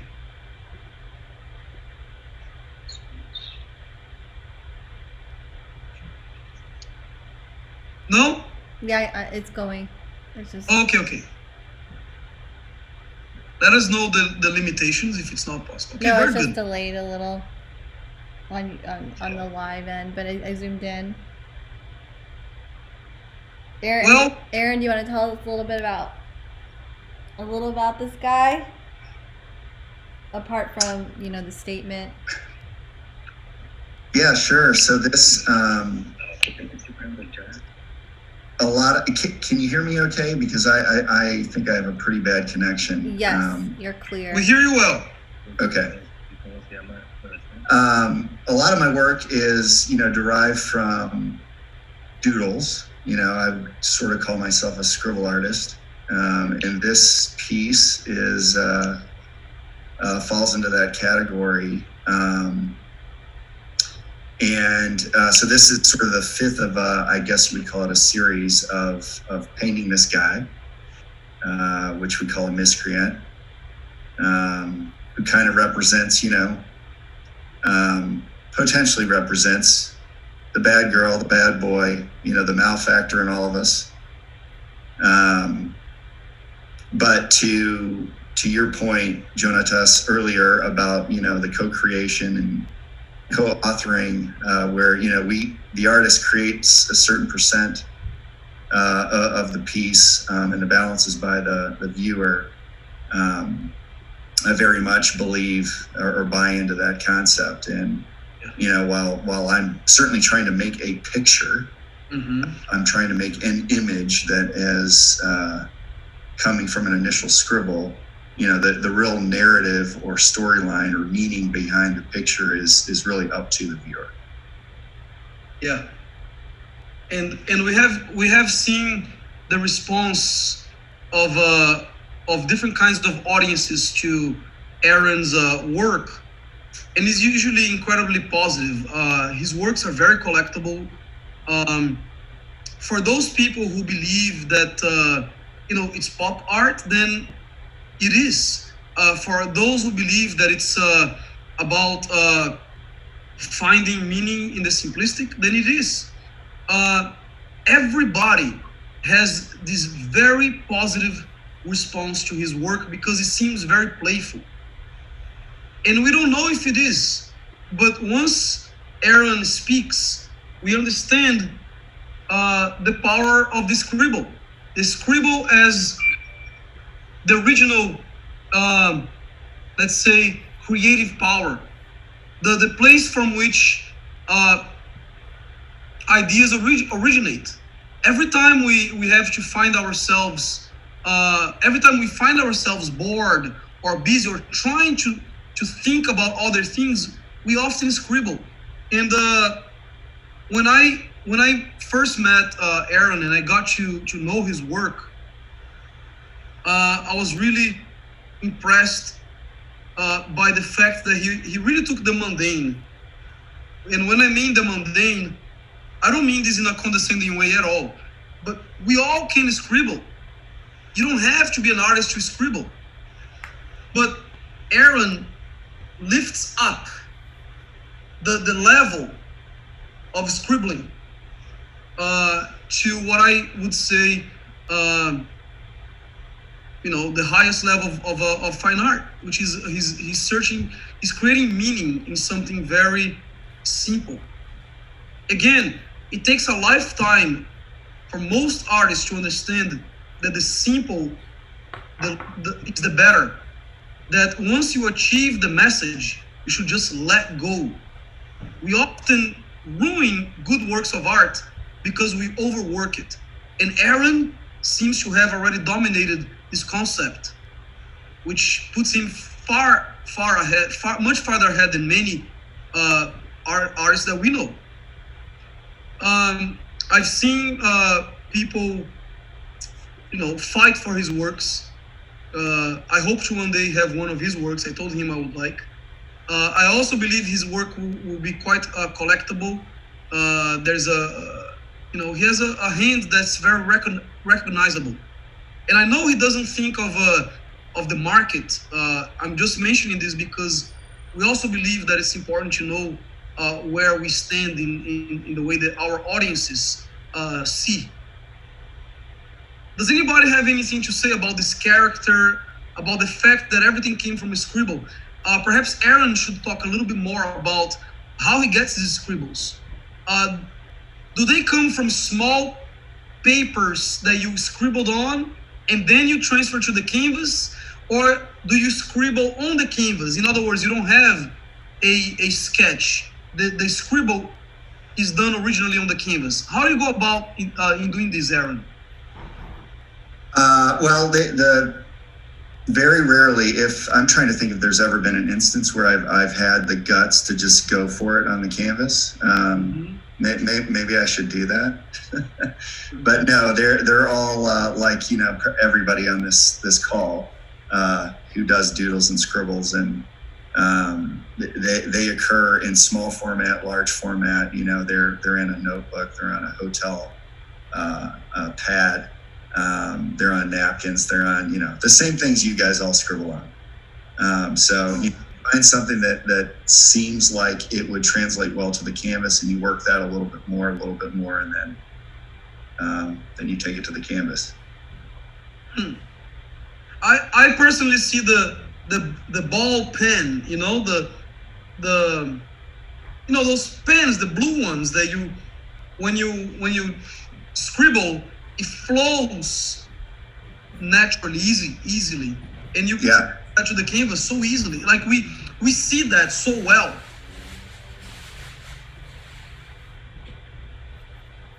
And I would just, I'll add, we'll see this with another piece later, but so I haven't really intentionally produced any pieces, including these that are shown here, as a result of the pandemic. Okay. But I really wanted to participate in this show. And, you know, just kind of looking through the roster of stuff that I have, and, you know, what could sort of make sense and fit into this show. And so, you know, because of the title, social distancing, you know, I thought, you know, what is an activity, even, you know, short of a pandemic, just in regular life, that is kind of a social distancing activity, and that's smoking cigarettes. Yeah. This piece, I mean, excellent. That activity can have some social, I guess, connectivity, but in generally, it's kind of an isolated, personal, social distancing activity, especially the way it's viewed in the United States these days. So, yeah, both of the pieces here you'll see are folks enjoying a cigarette, and coincidentally, you know, we're talking about a disease, this current pandemic, a disease that's a respiratory disease, and, you know, it's coincidental that each of these images have two people smoking cigarettes. Wow, excellent. So people who smoke, and a lot of people do smoke, they, you know, others will keep social distance from them. You know, there's a lot of judgment, and we all understand that, you know, smoking is not healthy, yet a lot of people smoke. And it's just a comment that you have on this activity. I enjoy this very much. Does anybody have any comments on his hand, on his style, on the way he approaches doodling, scribbling? I really like the fact that you give permission to the viewer to put their own meaning onto the work. And I think sometimes viewers can be very intimidated and feel like they have to see something, or that there's just one way of looking at something. And so that permission that you give and are very vocal about it being okay, I think is amazing. And even hinting at it where you don't completely fill in the whole figure, that there's little pieces missing, really adds to that. And so I think it's definitely beyond a scribble. It's something more than that. It's become something else, and it's really wonderful work. Wow, thank you. Good job, Aaron. Very good job. Everybody, you have to see more of his artwork.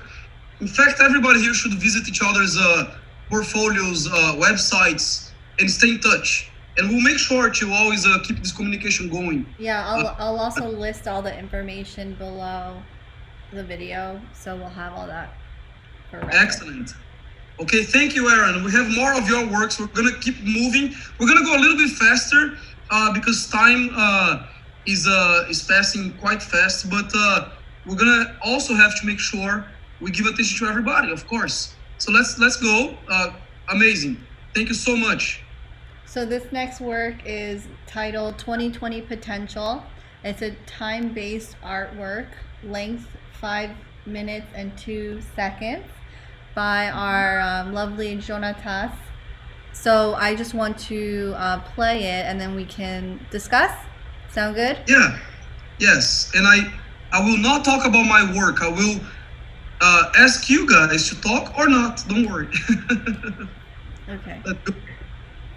By the way, when I make time-based artwork, I have to make it the day of the exhibit. It's part of my process. I just wanted to say that. I woke up today and I made that today. Oh, that's important to know. Yeah. Okay. All right, do you guys see the YouTube channel? Not yet. Okay. Is the volume up for that? Yes. Okay, Yes, it will excellent. play. Does everyone see the screen? Yeah, I can see it. Okay. Buenísimo. What is this?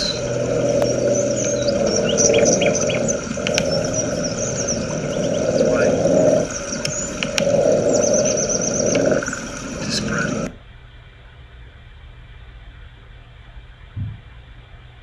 Oh, we're having a loading issue.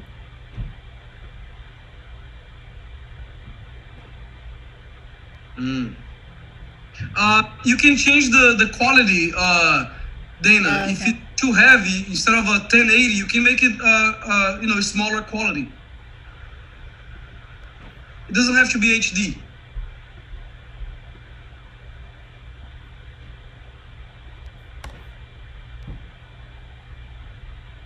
Okay, I apologize. Technical difficulties. Don't worry. Buenísimo. You have to start again. We don't have yet. Quality is defined. Can you start again, please? I did. Why? This spread. Protect yourself.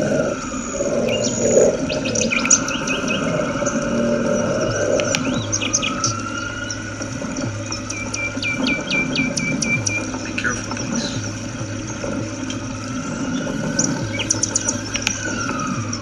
Protect yourself.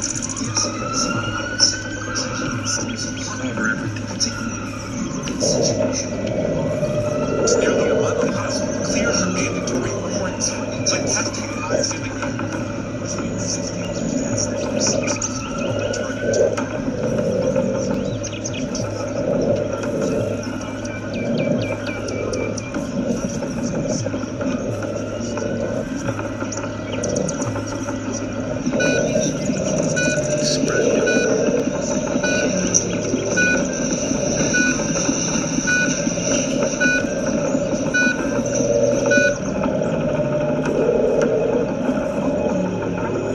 After some Americans spent their first weekend wearing homemade face coverings in public, to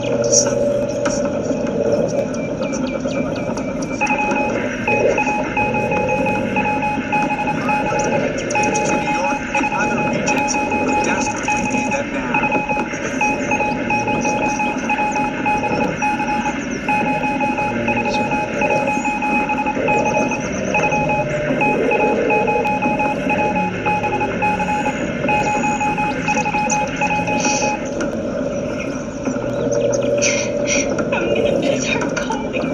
The true toll of this crisis is still unfolding. Measure one life at a time. Yell out.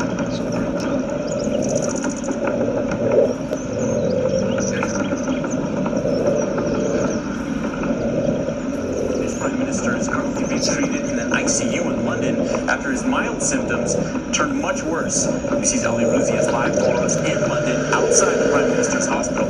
Ali, good morning.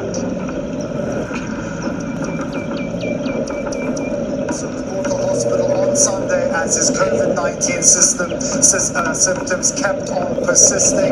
But as of Monday, his condition worsened and he was taken to the ICU unit. Now, they say this was for a precautionary measure in case he needed to be put on a ventilator. Now, he hasn't been put on a ventilator as far as we know. He was given oxygen yesterday to help him with his breathing. But this is a serious turn of events for the country, especially as...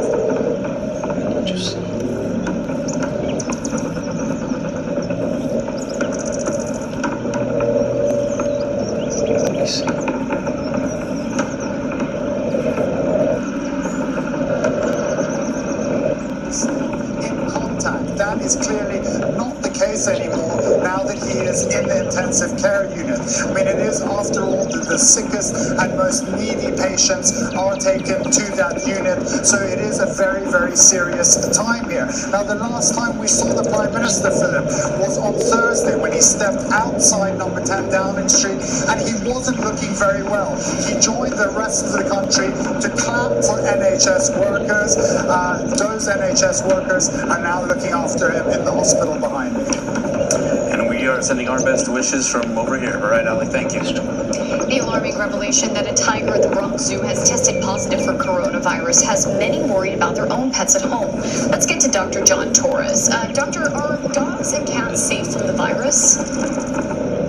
Certain animal species react differently to new diseases, but so far there have been no reports of dogs, cats, or other pets in the U.S. getting sick. Still, you should take precautions. If you have COVID-19, someone else needs to take care of your animal and limit interactions with your pet, just like you would with other people. If you're healthy, wash your hands before and after doing anything with your pet. And when you're outside, social distancing applies to your animals too. No playing with other people. All right, and our thanks to Dr. Torres for that advice. As baseball season in the U.S.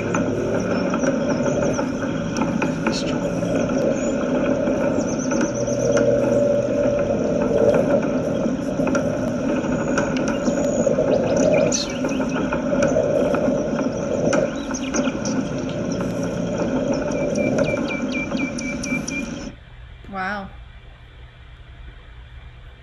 Yeah. It's amazing. So just to give you a little bit of background about Jonatas Shimen, or simply Jonatas, he's a Brazilian. Yes?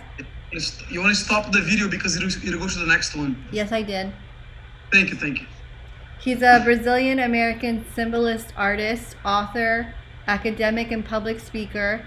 His work explores personal and collective identity amidst an ever-changing cultural landscape. The artist's exploration of identity is often drawn from his own family history of migration, adaptation, and cultural hybridization. Jonatas' art is process-based, ranging in technique from traditional Spanish realism to multimedia approaches in 2D, 3D, and time-based formats. Jonatas is often makes use of pastiches of immigration documents, DNA exams, archives, and personal diaries. Overall, his message of embracing one's cultural identity and disclosing personal beliefs is a recurring theme in his art. For the past 18 years, Jonatas has been featured at Biennale, museums, art galleries, and art auctions.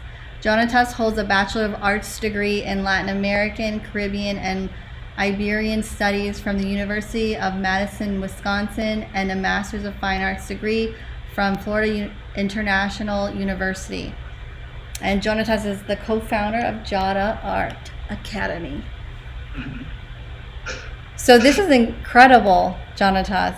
For it being present, it feels like you're in a historical it's present and you're creating the history at the same time with the clippings of what's happening in the news and the way that it's just I'm trying to formulate the words. Mm-hmm.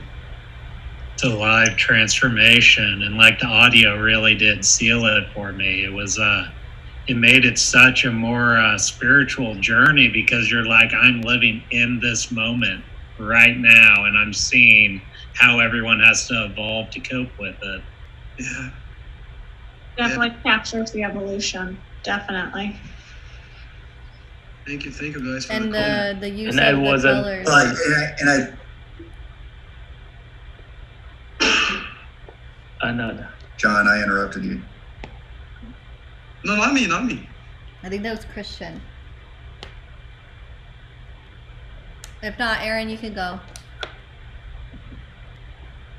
Well, I was just going to say that, it's very much about the moment, but there's also some, past, present, and future involved in the piece as well, because you're seeing sort of the darkness appear, and then you see the brightness come back, right? Mm-hmm. So that's, it's giving you a glimpse into what we will hopefully see as a planet and as a country in the coming months that, we're going to come out of this. Yeah. Yeah, that's a good point. The covering of the woman, and going through that immersive experience, but then, coming through it on the other side. It's very well translated, and it ends up being very hopeful. Mm-hmm. Definitely. I'm glad. Christian asked if you, in the chat, did you add or remove paint or a different material? Can you explain your process for this time-based Of course, piece? yeah. So what I did was, there's this painting behind me here. I showed some of you. Right here, look. It's a painting that's not finished yet. I haven't finished this piece yet. And I went to bed and I knew I wanted to create a time-based art, and I went to bed and I'm thinking, what am I gonna do? Am I gonna do a performance on video? What am I gonna do? I don't know. And then all of a sudden came to my mind that what has happened to us is that and I say this often, but I believe we're all incredibly beautiful. We're such special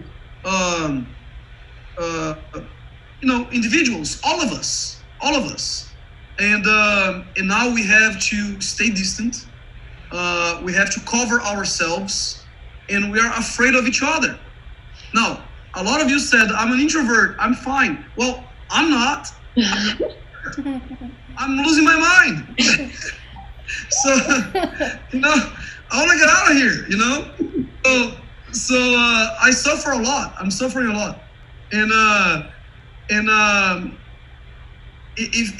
when I choose to paint somebody, and my wife is right here, but I literally have to fall in love with the aesthetics of that person, the form of that person. It has nothing to do with a romantic feeling. It has nothing to do with a sexual feeling, but really the form, the shape, the beauty of the machinery of the making of an individual, and the fact that we have to be far away from all that. My greatest source of inspiration is the human being, and I took one of the paintings that I like the most, that I'm currently working on, and I said I have to mess it up.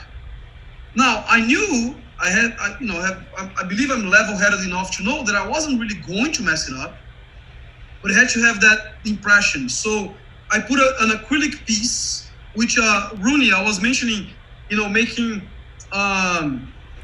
monotype, a printmaking style. I make monotypes all the time, and it's on acrylic, a piece of plexiglass.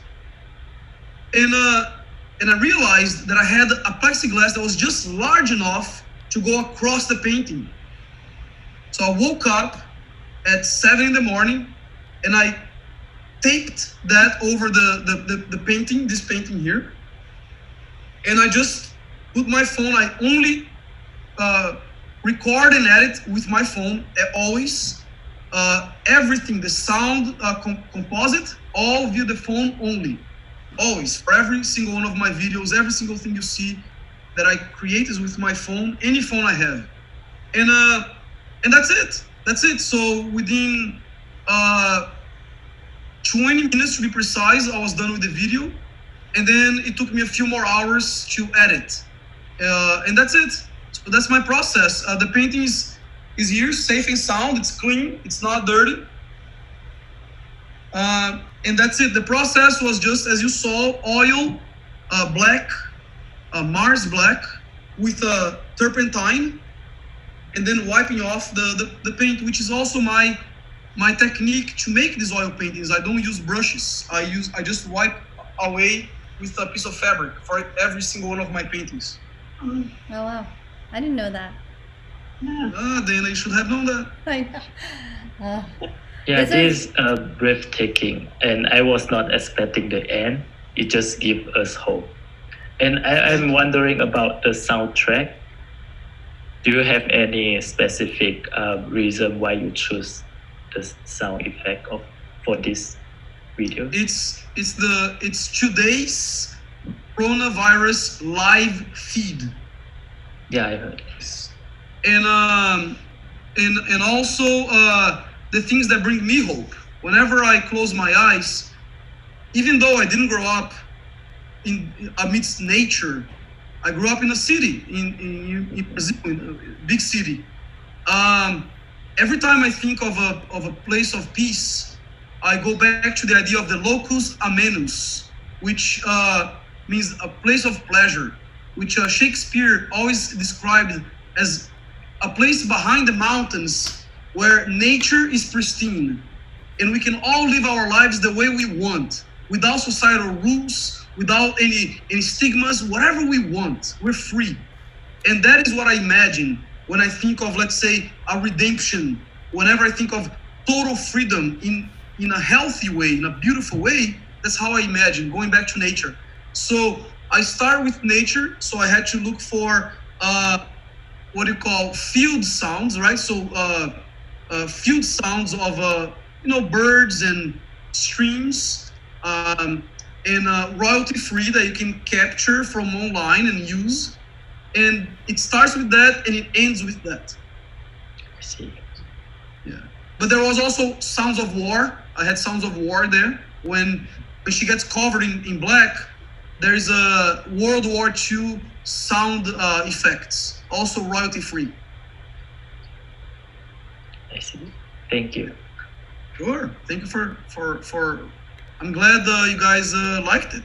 This is so exciting to add to the curation because, we have the paintings but taking it and time-based work is really fascinating. You're pulling through your emotions and you're really taking the conversation to such a level to connect with the viewer. Like all of us, I'm sure, were touched by watching it. So thank you for creating it. That was really great. Thank you. Does anyone have any other comments before we go to the next piece? We don't hear you, Christian. I think Christian was saying something. We don't hear you. I think he said forget about it. He can type in the chat, but... Type! Next time, he said. Okay, we'll go to the next... He said next time, so...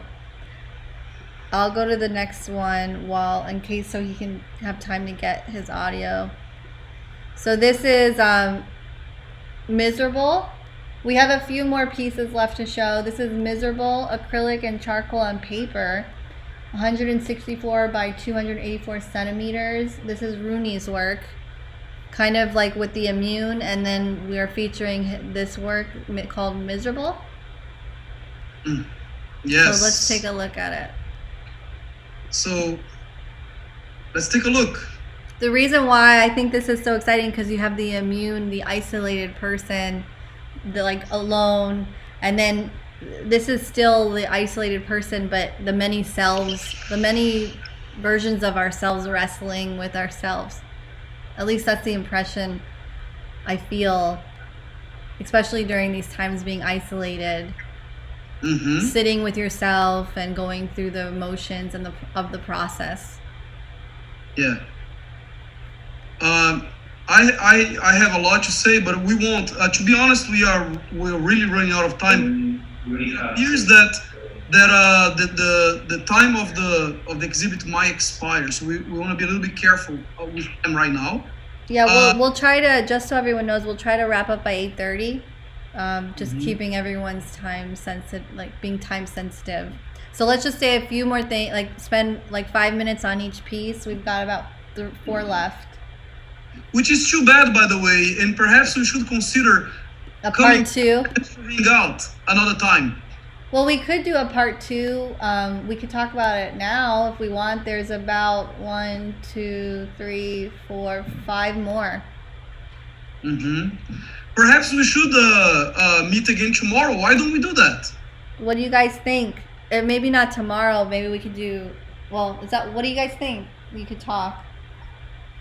Christian says yes. So Christian, yes to picking up another day.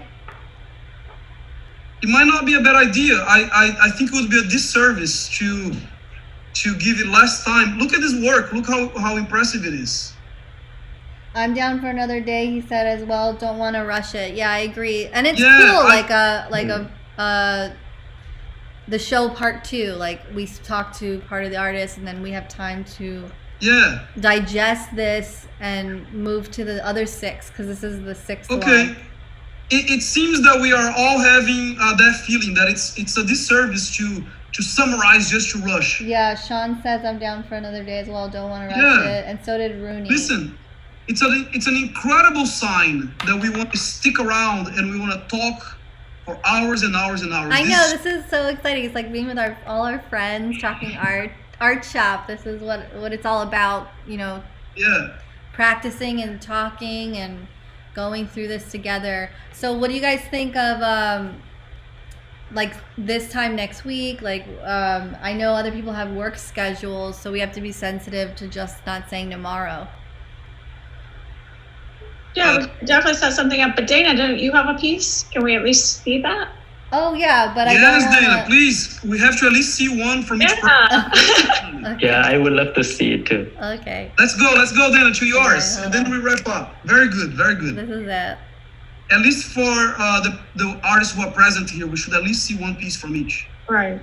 Oh yeah, that's true. Very good. So this is my work. So it's small. It's 8 inches by 12 inches of oil on canvas, and I titled it Vessel.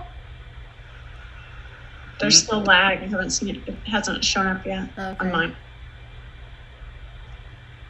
So, for those of you who are not familiar with Dana's background, let me give you a little bit of a background, okay? But don't read. You don't have to do too much. It's okay. Okay, I'll pick the highlights. Good stuff. First of all, Dana is she's a huge go-getter. I love the fact that she's always busy with huge projects, traveling everywhere, making things happen. So she's an artist, a very busy artist. She started her career while working and living in New York. She founded PROVOKE-ART, and she's the co-founder of iBoss Ventures, a tech startup incubator company. She lives in Florida right now. She used to live in New York. She opened her studio in St. Petersburg, and she continues to develop and create new paintings and drawings all the time. Each canvas combines aspects of drawing, painting, collage, and printmaking. Everything is integrated in this work. One of her most important visual, or let's say vocabulary aspects, is Egyptian art. Yes, Egyptian, Arabic symbolism, European modernist painting. So you see all of that in her work. Some of the aspects here is that I would say some highlights. Dana in 2016 had a solo exhibition in the New York Art Expo. This expo showed about 100 paintings, 100 of her drawings. Look at that. Which was questioning notions of identity and representation. That is very, very important. Let's see here. We know that Dana has received some international prizes, such as the Caravaggio Great Master of Art Milan prize. This is very, very, very interesting. And there's a lot more, okay? So I'll invite you to keep on reading on Dana's background. But now I think we should listen to her because she does have an extensive biography. It's worth reading, okay? But let's go on and look at her work right now, which she made during the quarantine, right, Dana? Yeah, so the reason why I chose this piece, I started out with the vessel, which was a vase that I was looking at, this still life that I was drawing, because I was sick, but who knows, thank God I'm healthy now. So with the process of going through that the last couple of weeks, the weekend I finally was able to pick up my oil paint, because oil is such one of my favorite mediums to go to just for texture and being painterly and putting my brush to canvas. I created this piece and I was in my backyard, and it was very connecting to nature, kind of what Jonatas said when he said a place of the garden, when he closes his eyes and goes to this moment of healing and reflection. I do the same thing when I meditate. I see myself in a garden, and in Miami Art Week last year I did this series in a garden like state. So this is moments of that from this experience. So it's kind of like a hopeful after the sickness, kind of like a place of spirituality. Dana's artwork are usually very textured, and she gets them done like in a few days. It's very expressive. You see the strength of her hand. You see the length of the brush. She has very specific color choices. Usually her palette repeats from painting to painting. The black and white usually has the main subject in the painting is something that I notice a lot in her artwork. And she does go back to this nature that is in the way she sees it, from this Egyptian, Arabian kind of background. Yeah, I do take like working in the studio, looking at a subject, looking at photographs. I was looking at a lawn chair to be specific, but I do pull a lot of imagination. So if I see a plant, then I imagine the world, and then it becomes its own. Great. Yes. I advise you guys to definitely follow Dana's work in the way she's developing as a very aggressive artist. Her pieces are getting bigger in size. Every time she has exhibits, a few people definitely walk away carrying her artwork. So a lot of collectors out there already having Dana's artwork. And what I like specifically, like a lot of you guys also have, you have a visual vocabulary that transitions from one series onto the next. And we know that that's very, very important. Of course, don't do it to cater to the market, but it's important to recognize when, in a very organic way, an artist is developing a look. It's very, very interesting to see this.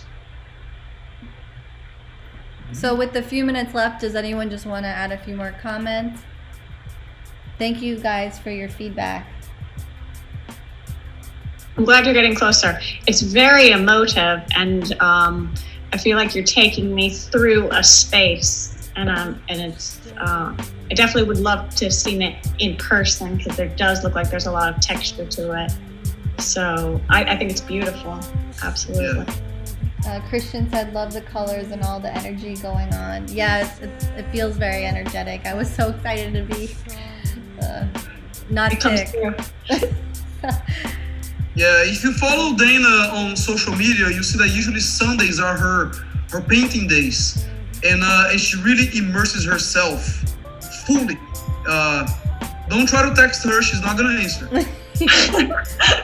They say the famous Sunday painter.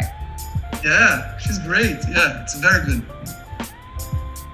Well, it looks like we are meeting again. When should we meet again? Let's if you guys can put in the chat a few dates and times. Let's not do it tomorrow. Let's try to do We could do it. We could pick it up on Sunday. Like name a few, maybe a day this weekend or next week, same time next week, and let's finish. I think this is great. This is a continuation. Excellent. Well, this is what happens when you put a group of artists who are really into creating and talking at the same time. So great time. Thank you so much, everyone, for being here. Place your days and times when you believe you can be here for next time. And again, tell more of your friends, more people who you'd like to be here. Yeah, and if it was confusing at first, all you have to do is share the link of the Twitch channel and they see it from their phone, like live. It's like live TV. So I'll make sure we, emphasize that more. And again, this was the number 1 of a series of exhibits. So we will be having more call to artists to submit artwork. There's no problem at all in repeating artists. We believe that we need to keep the ones that we identify with to have a group mentality because you're contributing to the development of each other's narratives and vocabulary. As we saw here, there's so much overlap. Some of you are fully in the 2D and others are fully in the digital. Some of you are taking from the digital and turning it into 3D, but there is a language that keeps on happening over and over. So let's see if we can, continue the conversation as a group. That would be wonderful. Thank you guys so much. And I put in the chat April 16th, 6 p.m. Say yes or no, because a lot of people are saying same time next week would make most sense. So just say yes if you can. And I can. And Sean, you good? Yeah, he said yes. And Rooney said yes. And Aaron said yes. Perfect. And Gianna, are you cool? Are you cool with that? I should be able to make myself available. Okay, perfect. Well, let us know otherwise, and I'll keep in touch with everyone, and we'll make this video shareable in the next 24 hours. And that concludes ... social distancing part 1. All right. Thank you. Thank you guys. Everybody. Thank you, Sean, Aaron, Rooney, Gianna, Christian. You guys. Thank you, everyone. Dana. Thank you. Talk Everybody soon. who came to the chat, everybody came. Hey, and we'll even take new paintings if you guys come up with something in a week. Hey, let's do it. Definitely. Let's do that. All right. Talk soon. My very best to everybody. All right. Bye-bye. Thank you. Thank you.